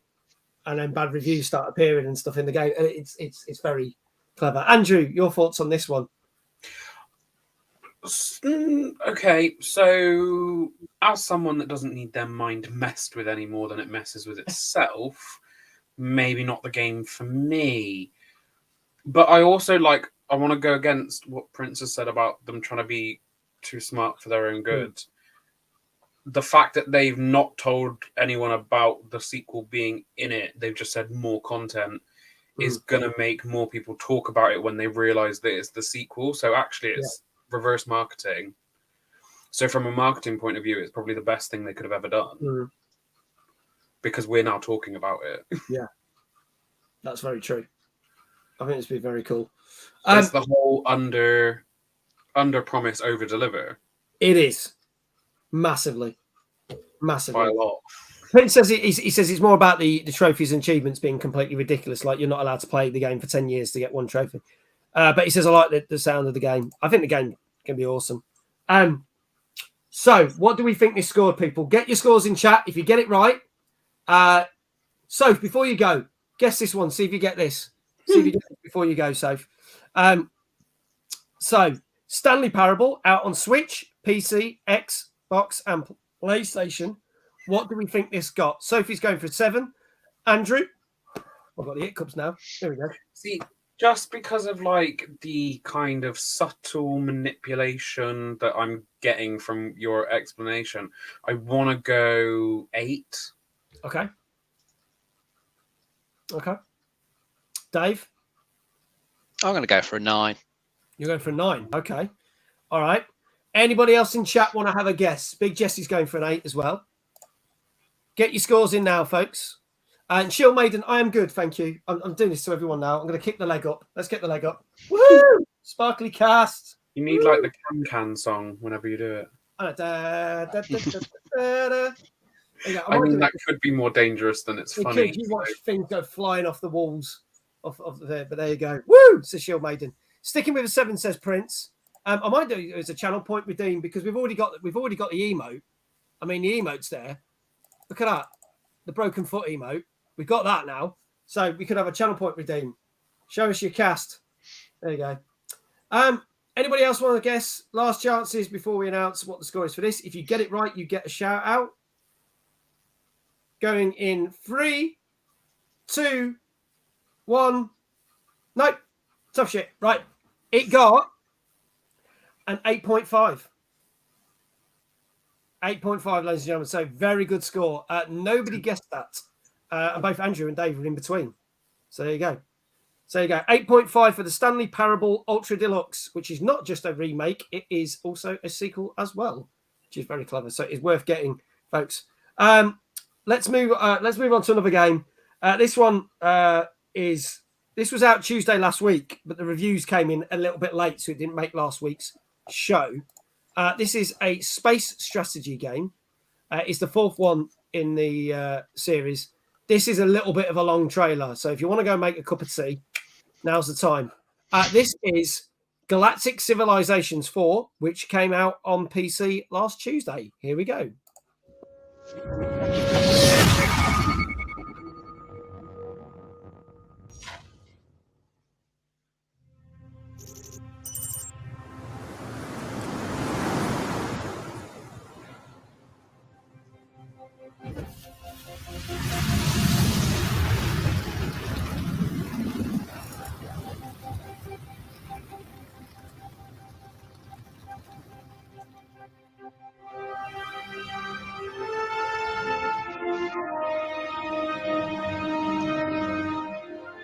This is Commander Tylan.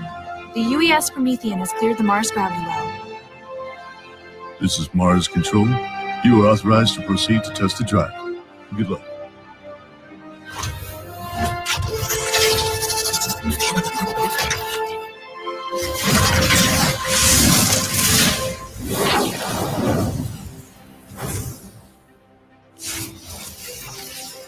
In the century since humanity discovered and unfortunately shared hyperdrive with other civilizations, there has been an unending race to explore, expand, and survive in an increasingly hostile galaxy.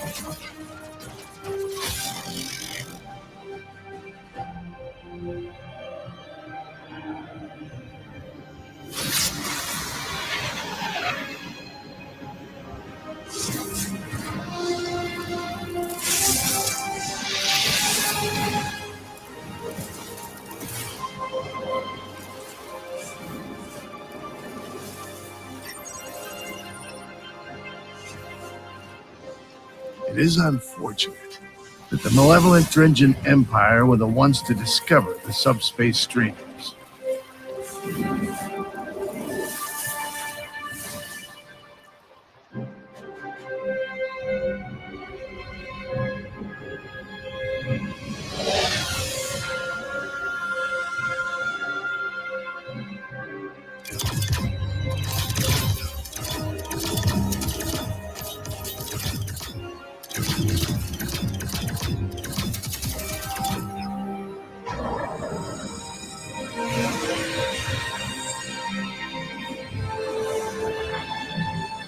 With subspace streams, distant sectors of the galaxy are instantly reachable. Now, the battle for the galaxy is on.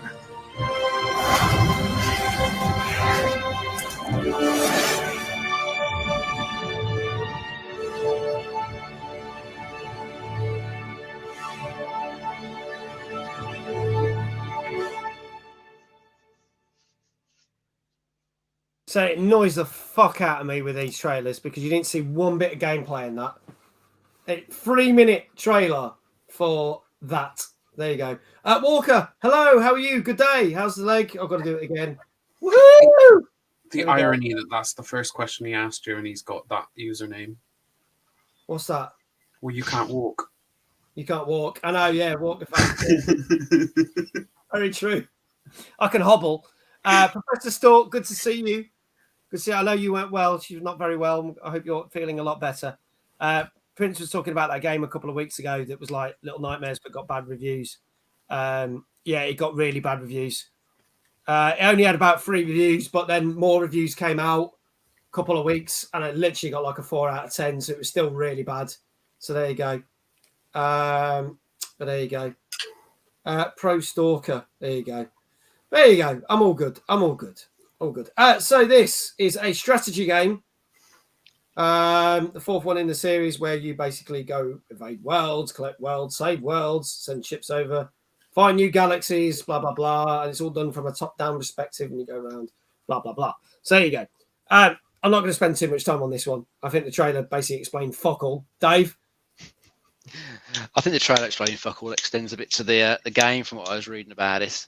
It's got all these systems it's got to explain because it's one of these big grand strategy games where you've got like trading and diplomacy, wars, sort of resources to manage. Apparently it doesn't do a very good job of explaining a lot of that. So I think that causes a lot of issues for new players going in. It's going to take them quite a long time. Probably go online and find some better guys before I can actually figure out what the hell to do in the game, which isn't very good for this sort of thing. You need it explained. Yeah, you need it to keep it sort of simple to begin with, so you can at least get to grips with it, and then start digging in deeper to the various systems that the game's got. I don't know whether this sort of thing appeals to like a huge number of people. It's a bit like that Crusader Kings game that's been out recently. Yeah, it is that deep sort of strategy game. You can probably spend fucking hours playing it if you wanted to. Slowly building up your conquest of the galactic system. True, it's going to be looking at a lot of static screens, I think. Yeah, I think the thing is, at least with Crusader Kings, it's done very, very well, that game. Yeah, this one's not quite as done that well from what I've been reading. A little bit rough around the edges. Zoom in a lot all the time because you can't read half the stuff they've written. So you're constantly zooming in on the screen. And apparently there's big chunks of dead space. So you're constantly scrolling across. Oh, look, I want to go to that galaxy. Scroll. Not what you're going to be doing. Zoom in. Oh, I can read the thing that's only 4 lines now. That'd do my head in. I think you and a lot of people, mate. I think this is one of those ones that's probably going to appeal to the hardcore who really like the Galactic Civ series. But for any newcomers, it's not going to be the one to dive into. If it's not going to explain stuff to you properly, it's got all that crap in it. Yeah. You're just going to get bored and give up on it and go back to something else. Something a bit simpler, a bit more fun. Yeah. There you go. Andrew? Again, seems a bit shit. Yeah. Like, my dad's addicted to a Star Trek mobile game. Let's not dive into that one. The fact that he's on a Discord just for it, and I'm like, Dad, you're born in 58. Calm yourself. This seems like it's along the same lines, Yeah. just without a big name behind it. As in, like Star Trek or Star Wars being the two main names in most Star stuff. Yeah, no, I don't like it. Okay. Right, so what do we reckon this got out of 10? Get your scores in chat. Now's the time to do it. Professor Stork said, I would try it, I think. We will see. Give it a go. You might like it. It's out on PC. Came out last Tuesday. Dave, what would you give this? 6.5. 6.5. Andrew?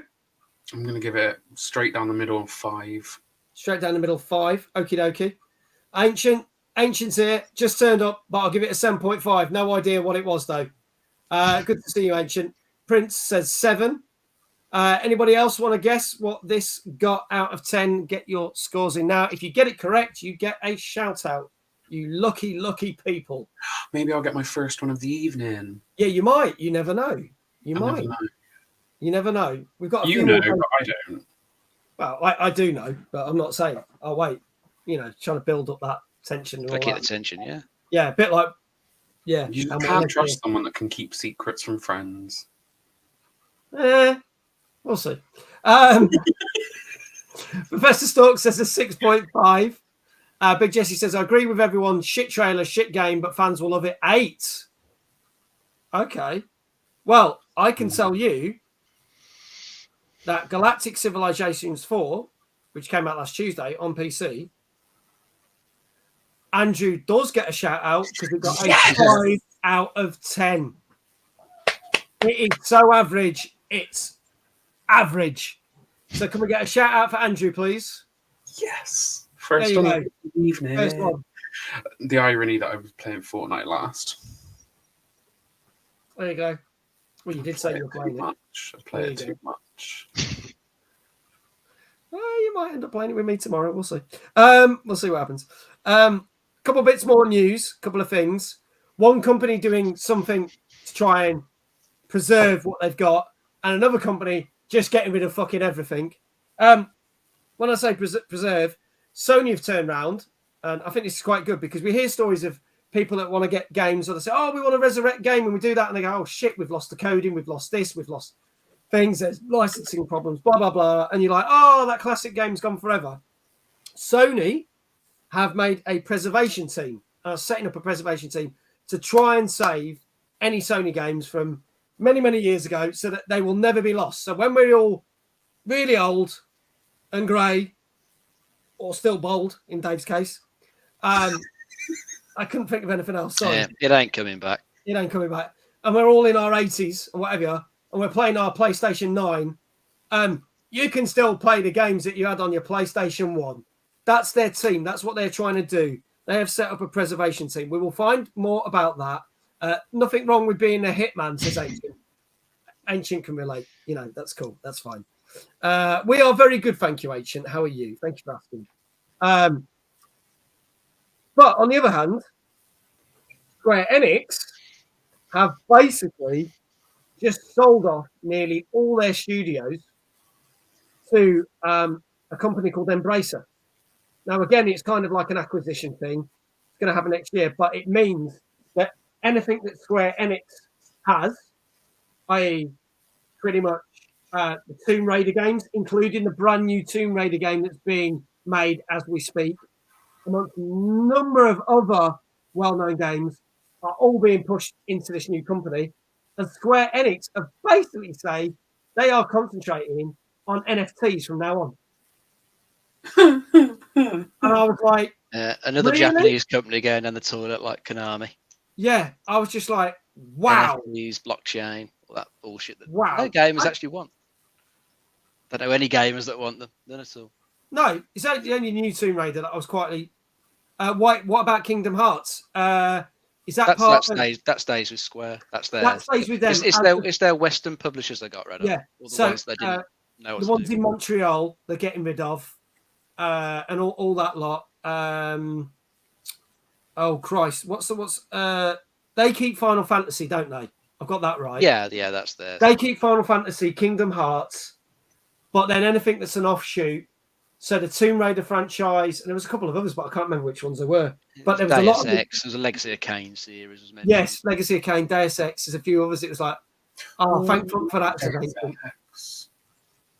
Yeah, but they haven't done a Deus Ex game in ages. The last Deus Ex game they did was a mobile game. Well, like everything with Square Enix, pretty much everything that they get the Western publishers to make, they go, did meet our sales expectations.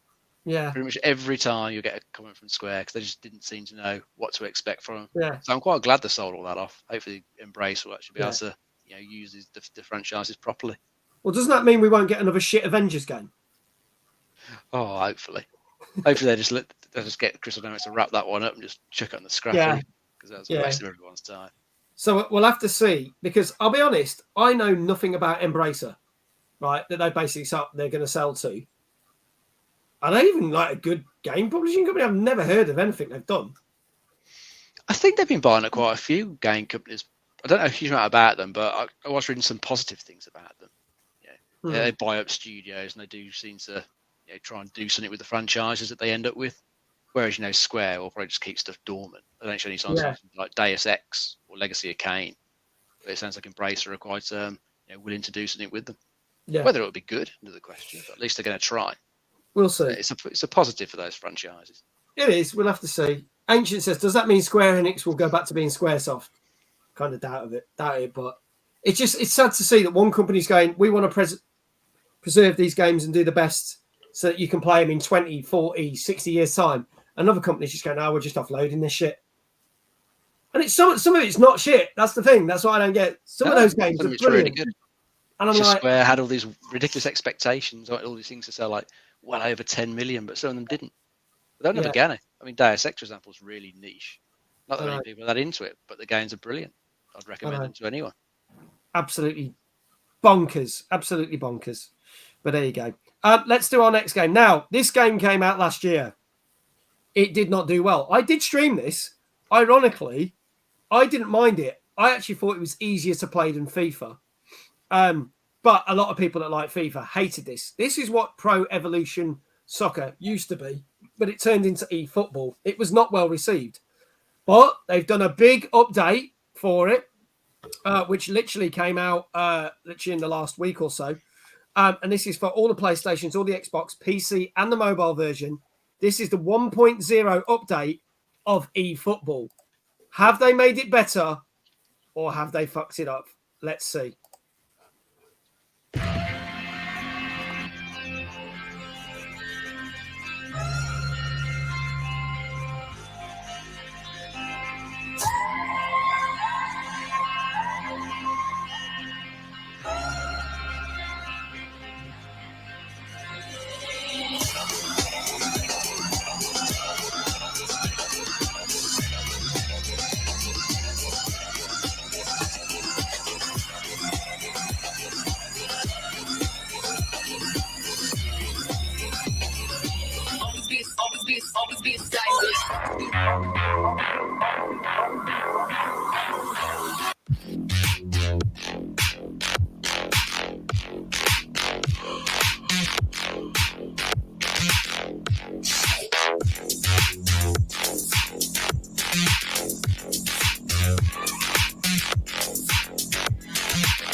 Here we go. eFootball, the 1.0 update. Now, as Ancient says, it does look a lot better. The game did not look a good game when it came out. I streamed it probably before Christmas. I didn't mind it because I thought it was quite easy to get into. I'm not a big fan of football games, but it's quite easy compared to FIFA, which I think is really fucking difficult to play if you are not used to football games. But it was quite apparent that they don't own the licenses to a lot of things. So now, whereas they've gained licenses for the game, it was quite funny that you couldn't have like Aston Villa or certain things. They had to come up with a different name for that team because they weren't allowed to use it, or you couldn't have Manchester City. It was like Manchester Central because they weren't allowed because they haven't got the licenses. But yeah, the game was quite widely panned when it came out, and so it's actually got worse because Pro Evolution Soccer was always like the thing that was behind FIFA. It was like it's either that or FIFA, and now it's become a bit of a joke. But the question is, has this update made it a far better game than it was? Dave?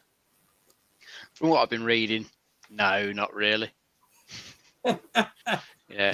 It's still missing a lot of the features that you would have gotten like a full PES release back in the day when they used to do those. You haven't got I think the main thing that's missing for a lot of people was like what they call the Master League.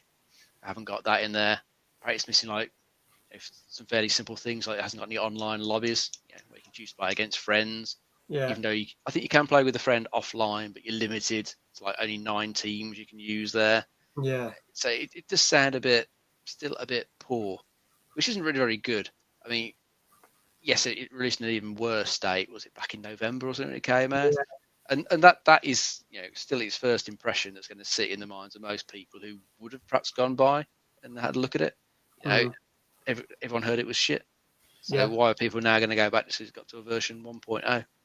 A first impression matters shitload, especially when you want to make a game that's got to last and you want to monetize it. Yeah. You want it to come out good, get people talking about it, good word of mouth, but that hasn't happened with this one. I don't really see they're going to change their minds. And the thing is, they haven't got long before this game is redundant because obviously it's coming up to the end of the actual football season. So by the time the next season comes around, they've only got a couple of months to get the next one out. So it's kind of like this is a bit too little, too late because game came out in November. You're now fixing it up with a patch update, and football season normally ends at the end of May for Premiership stuff. Mm-hmm. Most of the other teams have actually finished already. So by that time, everything when they change all the players and all that. All the stuff they've updated is redundant because it's all wrong. So that's why FIFA is so popular because it's all got the up-to-date information of who's in what team, etc. So not that I'm a FIFA fan or anything. It's just one of those things. Andrew, I could see it just bored you to tears.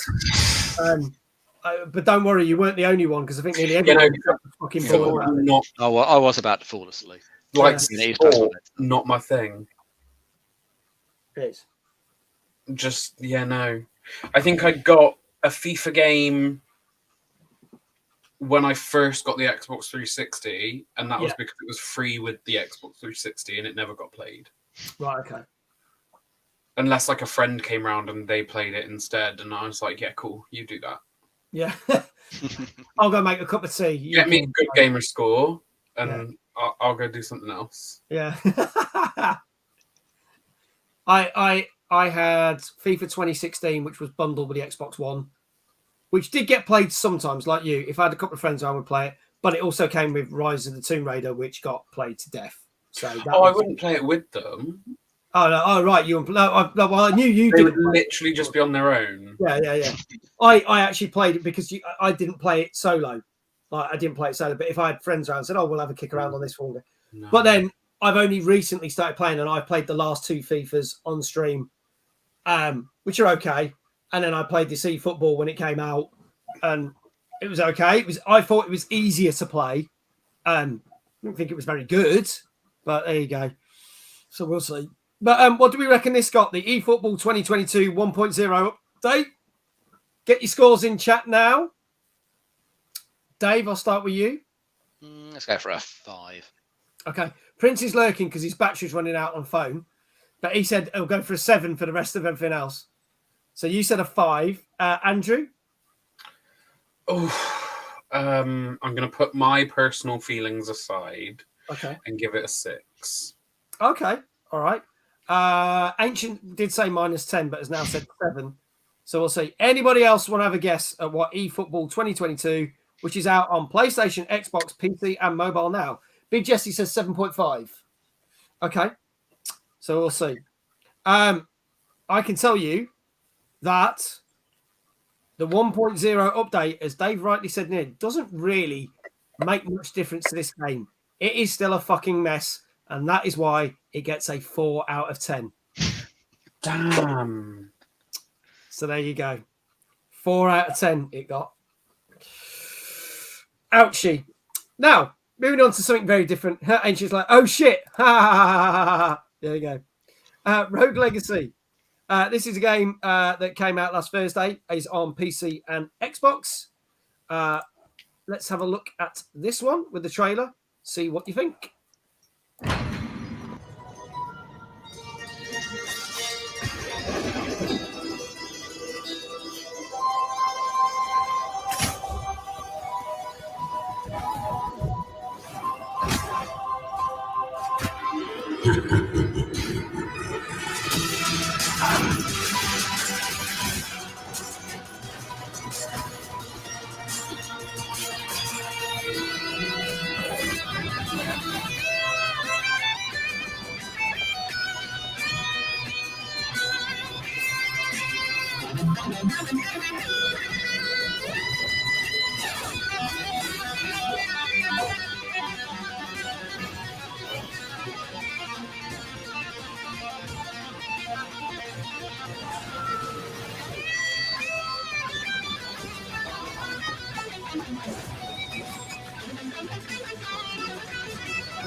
There you go, folks. This is Rogue Legacy out on PC and Xbox. Now, cast your mind back 10 years ago. This is when the original game came out.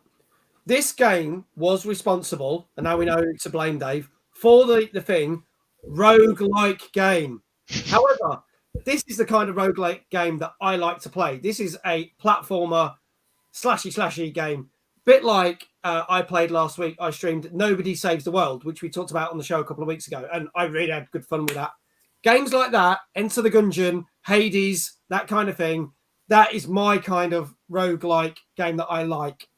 The other kind of roguelike is the thing that we saw earlier with Rogue Laws. I'm just like, it's boring turn-based content.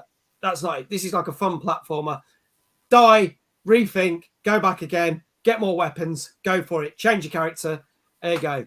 Question is, because there is so many games that have followed suit because of this, is this going to be a well-deserved sequel, or is it going to pale in comparison to all those other games that are out there? Dave, starting with you. Well, I think its art style makes it stand out from some of the other ones. I like that cartoon look. It does look pretty cool. I do. But yeah, it's got a lot to compete against now. Because if you're saying it was the one that started it, it was its fault. We've got all these other fucking roguelike games. It's got a lot to try and stand apart from now. Mm-hmm. So it looks okay, but it's just going to be more of the same, isn't it? It's going to be you'll play, you'll die. I think in this one, it's meant to be your kids that then follow you. And they're a bit. I think they're randomly generated, so their skills will be a bit different.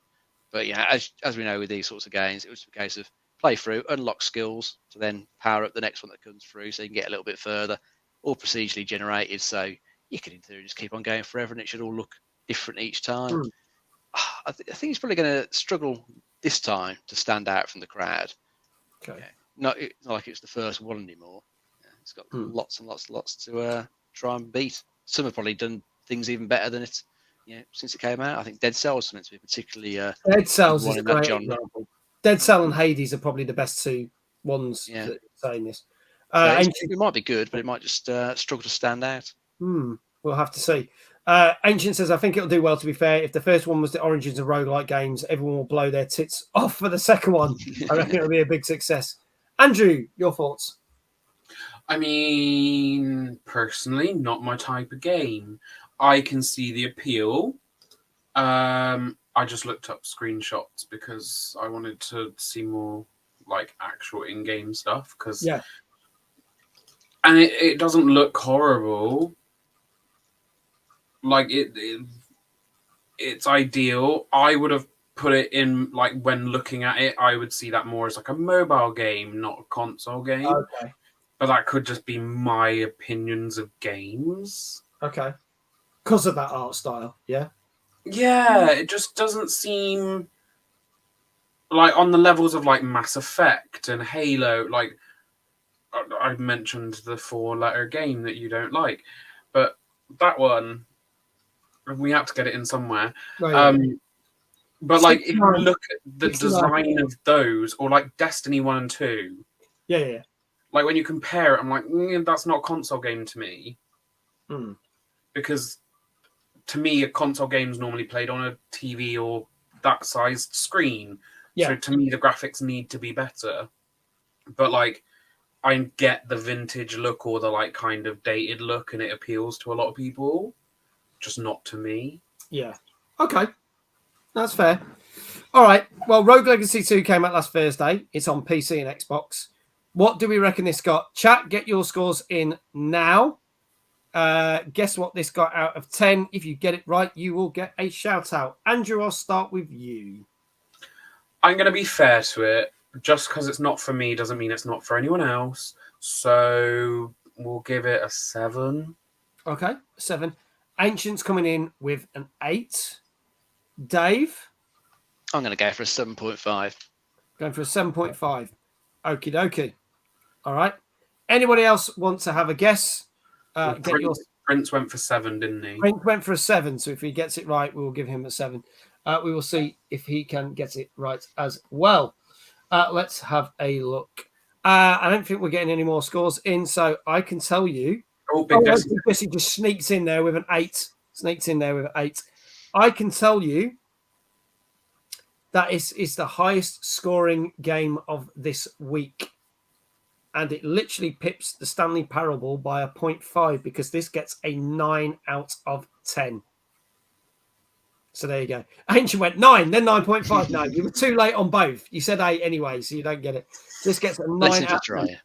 Dave basically said, yes, they've updated this massively, but it is right up there with games like Hades and Dead Cells. So if you love this kind of game, the sequel is a very worthy successor. So if you want a good like roguelike dungeon crawler hack and slash, go for it. I'd give this a go.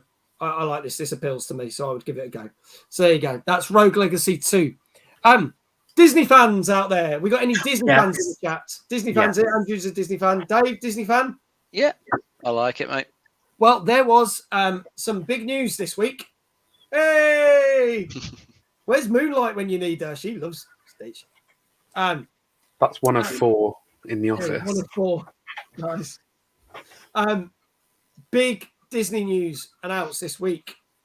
There is a brand new Disney game coming out at some point. We don't know.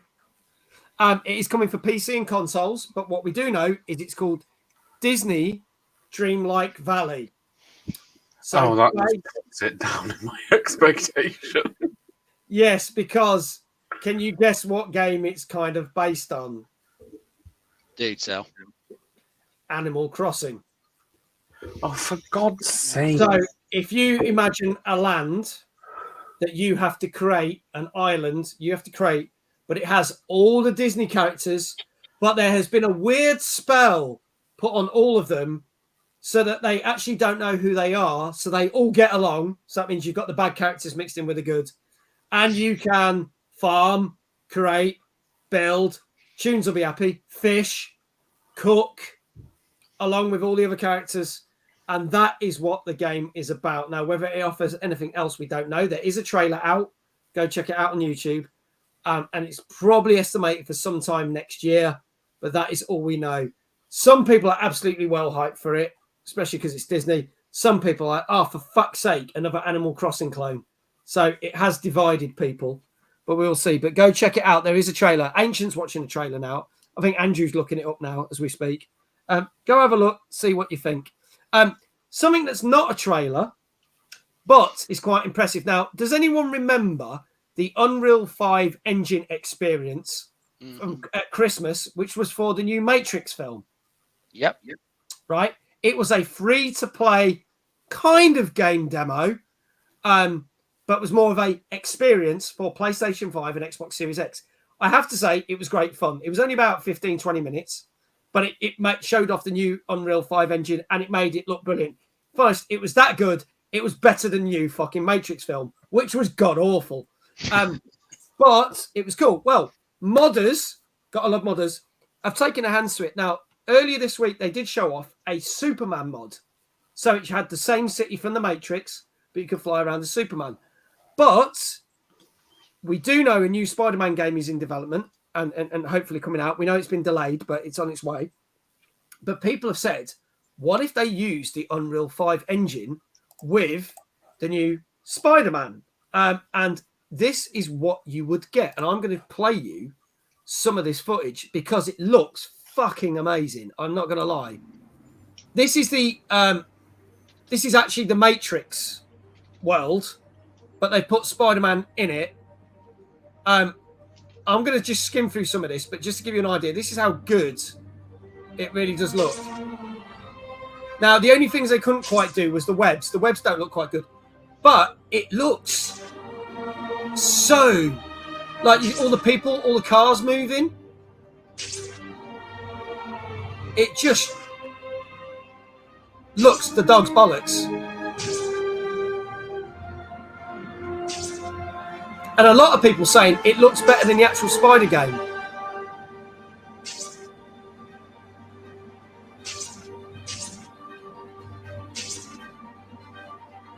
But there you go. That gives you a brief thing. They've also did bits where it showed. I'm gonna cut that off there. They also showed bits where you could actually climb like on walls and ceilings up and down and use things like that, which look really good. Isn't that what they used to be able to do on like Spider-Man 3? Because I remember on the Xbox, obviously before Sony got childish. Yes. So you could walk up on ceilings and do stuff like that. So you could do that in that demo. They put that through the Unreal 5 engine. So you can see there's a bit where there's a motorway and he's crawling under the motorway. Looks quite good. But it looks impressive. But I mean, the thing is that new Spider-Man game is already under development. So it's very unlikely that they're going to put it through Unreal 5. But it just shows what could be done. So we will have to see. But I mean, are you impressed by that? Because I thought that Matrix thing was very impressive. But what's your thoughts, David, Andrew? Yeah, it does look really nice. I mean, the experience, graphic-wise, what they were pushing in there on the consoles, it looked really, really good. Yeah. How it will actually turn out when we actually get proper games using it? Will they be able to look quite that good and still run well? Yeah, we'll have to wait and see. But it was definitely a good tech demo just to whet our appetites. It does make you dream that GTA 6 eventually appears, looks something like that. Can you imagine? Because if it doesn't look close to that photorealism, all that density of traffic and pedestrians, I think people might be a bit disappointed. Hopefully, Rockstar will do something good with it. We'll see. Andrew, what do you think? Well, I mean, I'm still a bit butthurt that it's going to be a Sony exclusive, as in the normal game, but it looked good. Like, if they actually did more games with that kind of standard, that's my visual standard of game. Yeah. Like, that is the kind of, like, when I play a game, I want to escape, so it needs to look good. Yeah. So that would appeal to me. I think it'd be good. If they did that, it'd be cool. I will hopefully be getting my hands on a copy of said Spider-Man game, not the new one, but said Spider-Man, when it turns up in the new PS Plus, which launches next month. So because I've already said it is going to appear there, that and Miles Morales. So I will probably stream that because it was the one game that made me really jealous that I didn't have a PlayStation. The only Good enjoy game. it. Good fun Same. swinging around New York. Yeah. Very well done. Currently. Still the same. So there you go. All right, But our last 2 games of tonight. This is a well-known franchise. If you've heard of the strategy sim City Skylines, then this is another one in that, but with a different twist, because this is the VR version, and this is on the Meta Quest 2. This is Cities VR. This came out last Thursday. Let's have a look at the trailer. Here goes.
There you go. So Cities VR. I mean, the City Skylines games are great. I have to say, they are they are a natural successor to SimCity, because SimCity fucking tanked it when they tried to do that all online model a couple of years back, and then no one's forgiven them for it.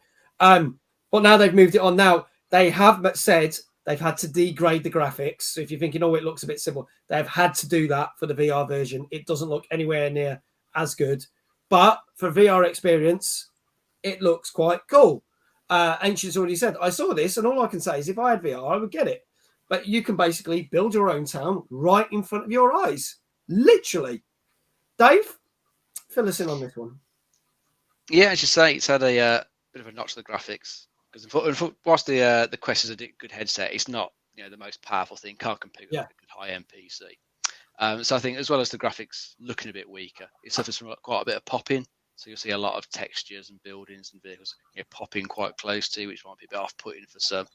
I was reading as well that the controls aren't quite as intuitive as you'd like in VR. Some of the menus are a little bit finicky. It can be easy to make mistakes with the controls. So it's not a perfect conversion. Whilst it might be quite good to be in the city in VR, leaning close, looking at all your buildings, I think probably playing it on a standard PC with mouse and keyboard is probably still the best way to play it. Yeah. Just because it's in VR, unfortunately, hasn't made it the definitive version. But it's probably quite good fun. If it's on the Quest for a reasonable price, I'd probably consider having a look at it. Okay. Andrew? Again, not my thing. I get motion sickness if I'm not driving a car, so I feel like in a VR I would get motion sickness in general. But I guess for people that want to live out a Godzilla kind of fantasy, brilliant. Just make sure you're not standing on the children and the pets in your house. That's my thing with VR. How in films where they've got the full-on multi-directional what's it called, treadmill? Yes. And it's actual VR like that. That's my idea of VR. Until it's at that point, I don't want it. So yeah, no, this isn't for me. Okay. All right. Well, let's crack on with the scores. What do we reckon this got? Cities VR, which is on Meta Quest 2, which came out last Thursday. Andrew, I'll start with you. People are going to like it, so I'm going to go 7.5. 7.5. Okay. Ancient's gone exactly the same as you. 7.5. There you go. Dave? I'll go for a 7. You're going for a 7. Okie dokie. Anybody else want to give a score? Let us know now in the chat. This is Cities VR, which came out last Thursday on the Meta Quest 2. I can tell you, Prince said 7. Prince did say 7. That's right. I can tell you, I'm waiting to see if Big Jesse drops the scoring because he's always a few seconds behind. Oh, yeah, he's got a delay, hasn't he? He's got a delay, bless him. So I can tell you that This got 7 out of 10. Nice.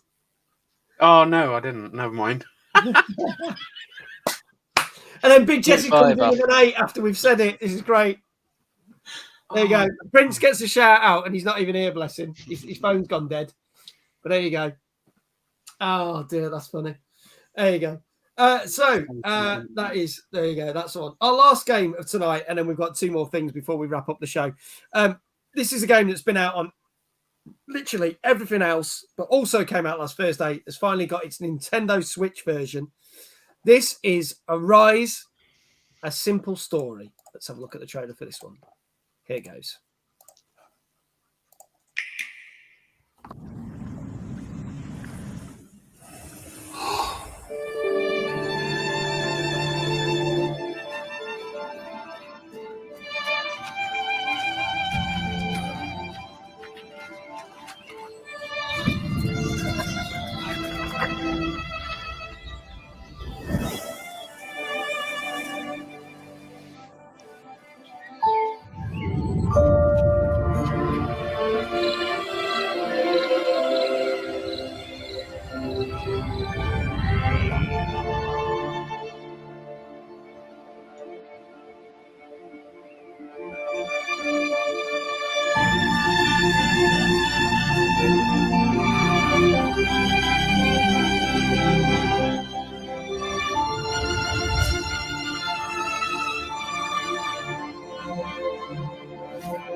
There you go. Ancient said, "Oh, I've done a sponsored stream for this. Have you? When did you do that?"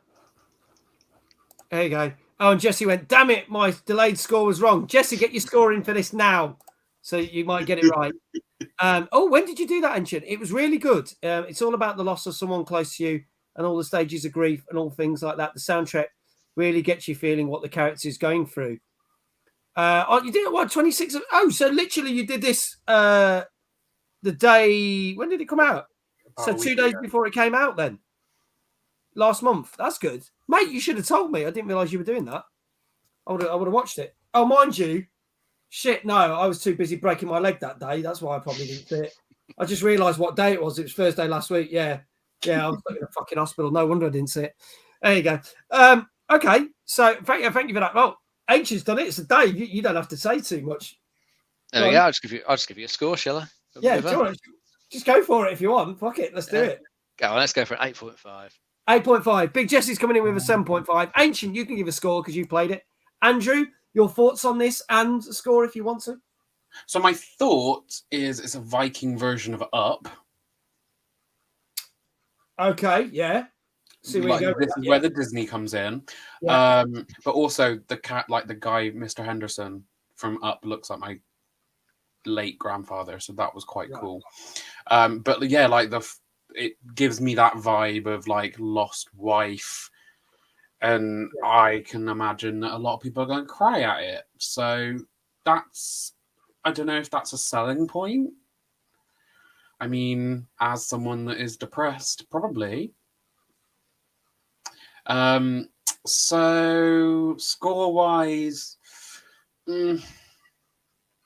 I want to go 8. Okay. All right. A couple of other people going. Ancient says my personal score would be a 9, but I reckon it would get an 8. So Andrew's going for 8. Ancient's going for an 8. Okay. Big Jesse went for 7.5. What did you say, Dave? 8.5. 8.5. Okay. I can tell you that Arise, A Simple Story, which is out on everything else already, because it came out over the course of the last 2 years or so, but it's now out on Nintendo Switch, gets an 8 out of 10. Wait, is that what I got? Is It that was, what I went yeah. for? So, Yes! Ancient, you're going to have to shout yourself out, but can you also give Andrew a shout out, please? Yay! My second one of the evening.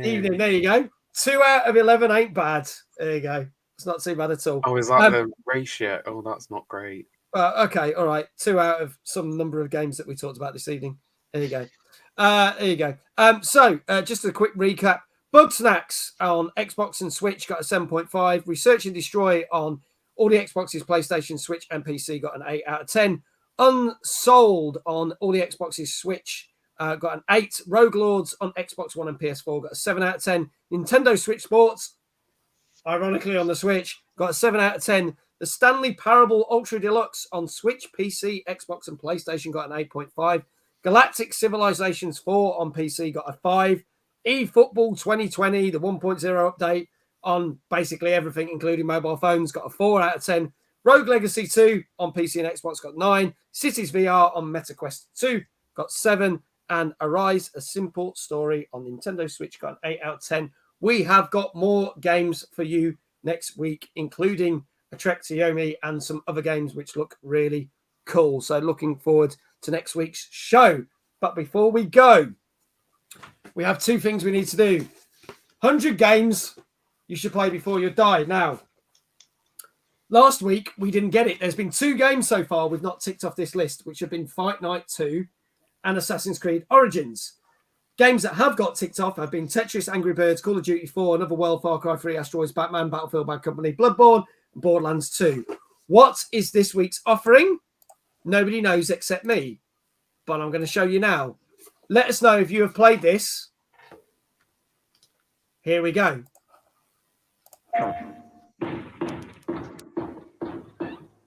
Store's closed. Not for me, pal. You might say I'm Spyro's hot co-star. I love that little dragon. The way he blows fire at sheep like me. This is an official protest. I am an anti-Spyro activist. Genghis, come. What'd you say? You're toast. Help me. PlayStation. That was the original advert for Spyro. I could have got loads of Spyro things from like the revamped version, but I actually managed to find the original trailer. That was a trailer, because when they did trailers back in them days, they weren't proper trailers, they were adverts. So there you go. Spyro the Dragon. Dave, have you ever played it? Never played it. Damn. Okay. I have. I actually played it on a Nintendo DS, the original version on Nintendo DS, which came out. So I know it's a revamped version. Andrew, Spyro on PS1? I think I have at a friend's house. So, like, tenuously, but yes. That counts. That counts. Ancient said ACO should have been scratched off. Yes, but even though you spent a load of bits last week, you're the only person who played it. So it didn't really count. But I said that if I would go out and get it so that we could scratch it off at some point before the end of the year. So we will do that. But Ancient's clearly played it. Anybody else? Big Jesse, have you played this? Because at the moment, this is looking good. It looks like we can scratch this one off. Anybody else who's in the chat, if you have played the original Spyro the Dragon, we are going to scratch this off. I'm going to say it is, because there's already 3 people that have said yes. So I'm going Go for it, mate. Right, here we go. And be surprised, no surprises, that the little logo is Spyro the Dragon, obviously. And we're hopefully showing what the next couple are. I'm going to see that. Oh, shit, you can't. Because my hand's in the way. There you go. Can you see Spyro? Little Spyro there. Ah. There you go. My friend dressed as Spyro when we went into school in onesies. Oh. Oh, Spyro onesies. There I went you to go. Minion. There you go. I had a demo of this. Does that count? Yes. You had a demo. It counts. There you go. Now, before we finish the show, I'll try and find something amusing or funny to show you. We've been banging on about Elden Ring for the last couple of weeks. In fact, nearly every show we mention Elden Ring some way. Either there's new updates, the actual game review, the way people have played the game, way people have modded the game, etc., etc., etc. This actually appeared in more news stories this week than anything else, and I was like, well, this is a great way to end the show. This is when someone took a Fisher-Price Xbox controller, right? So they made a kid's Xbox controller for Fisher-Price and modded it so that you could play Elden Ring on it. And this is the results, people. Let's have a look at this. This is quite funny. Here we go. Here it is. The Fisher-Price Xbox controller still has all the sounds that it comes with in the box, but it also can play games. So just to give you a rundown of how it all works and to placate any naysayers out there, quick rundown. We've got Elden Ring running on our Alienware laptop. By the way, they sponsored my builds. Shout outs to them. We've got USB cable in the back, and that's running all the way out here. And so I'll plug it in. And like so. I'm doing it all in one shot just so that you can see it is real indeed. Here you go. Left thumbstick moves around. We've got jump. We've got roll. We've got usabilities. So A, B, X, and Y doesn't do too much on Elden Ring, but you can see that the menu changes there. We've got D-pad. So if you check on the bottom left of the screen, you'll see me switching through things. Controller's going nuts. We've also got the bumpers up here, and they do the bumper buttons and the trigger buttons. So light and heavy attack, and then you can do like abilities, stuff like that too. What else we got? Oh, clicking in the thumbstick, of course. So that still works. Now, I saw a lot of comments. Oh, 1 second. God, this thing's annoying. Okay, so I saw a few people asking about the right thumbstick. Oh, it doesn't have a right thumbstick, so how can you do it? So this yellow slider here, currently it's set to left position, which means that this works as the left stick.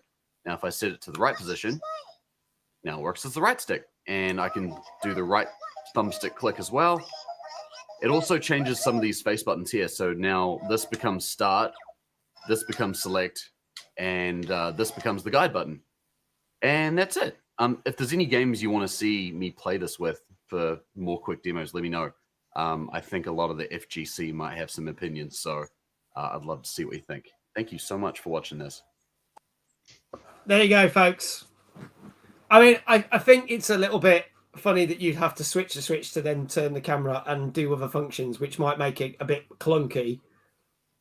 But he's pretty much got it bang on to make a controller from a Fisher-Price thing and make it work. Oh, people are looking at all sorts of crazy controllers for playing the FromSoft games. I've seen people do, I think, Dark Souls with bongo controllers, yes, from one of the old Wii games. Yeah, you can play games on, yeah. What was it? Dark Souls, was it? I think it probably was. Yeah, sure, yeah. It was one of those. Yeah. So it just, oh my life, the mind boggles, but there you go. So there you go, folks. Genius. That's insane. I love the fact that Ancient was like, shut up and take my money. Well, I think a Fisher-Price controller was about £2.50 or something. A dude had done a Dark Souls with a few bananas. Yeah, we also talked about a couple of weeks ago where he just throws shit at every enemy and completes the game by throwing shit. And he did it in, what, 8 hours, was it? Yeah, about 8 hours. There you go. Respectable for throwing shit at bad guys. So there you go. That's what you want. So that's it, folks. That's our show. Thank you so much for being here. A couple of shout outs. Thank you to Ray for the raid earlier. Thank you to DJ File for the resub. Thank you to Tunes for the resub. Thank you to everyone who's been in chat. Thank you to the mods. Thank you to the angels who look after the Discord. Thank you to our guest this week who stood in at the last minute, Andrew. Thank you so much. Can I get another shout out for Andrew, please, Ancient? If you are not doing so, he has just started streaming. Literally started streaming just last weekend or so, or just a little bit before. Yeah, whenever Amazon delivered the capture card. Yeah, I remember watching your first stream. So it turned up and Andrew's streaming Fortnite. So when are you next on, Andrew? Oh, I don't have a schedule. Okay. He'll be on at some point, but he'll post it in my Discord. Yeah, no, I probably won't be on for like the next 4 days because I've got workshops all day, Monday to, well, today until Friday. So The funs of running a business and then discovering how to stream. Hey, it's all fun and games. It's all good. But there you go. Thank you so much. Thank you so much, Andrew, for being our guest tonight. You're an absolute pleasure to have. I'll stand in if you ever need a gap filled as well. Well, there you go. Again, 69. I didn't actually plan that, but that was quite good. It was really good. Love it. Love it. Okay. Again, thank you to Dave, my co-host who knows the most. We'll be back pleasure, mate. again with another TNGC Tuesday next week. Our guest next week will be the very lovely Zombie Queen J, who has never been on the show before. She has been on our quiz and other stuff. She's looking forward to it. She's currently playing. She's a big Dead by Daylight streamer. She's great to watch. I watch her all the time. But she's currently playing a charity Dead by Daylight tournament tonight. So I know she won't be watching this because she's busy probably running away from getting murdered. But if you do watch this on catch up, we're wishing you all the best, Zombie Queen Jane. We'll find out how you did. Hopefully you won the tournament. So there you go. We're wishing you all the best. You could tell I have ADHD with how much I have been moving around, says Andrew. I don't think I've sat still for the whole stream. Oh, don't worry. I'm terrible for it. And that's even when I've got two legs. There you go. Oh, yes, let's go. So let's see who's on. And we are going to get our guest to pick somebody. So I'm going to see who's on once my stream deck loads. I think this thing needs an update because it used to be like, boom, and it was on. So, shit, there's a lot of people on. A lot of people on. Let's see. Who have we not? Right, okay, so we've got Flitwit. What is Flitwit playing? Oh, that's brought it up on the wrong window. I do not want that there. Flitwit is playing Call of Duty Warzone. We have got the Bearded Chef, who is playing Ark Survival Evolved.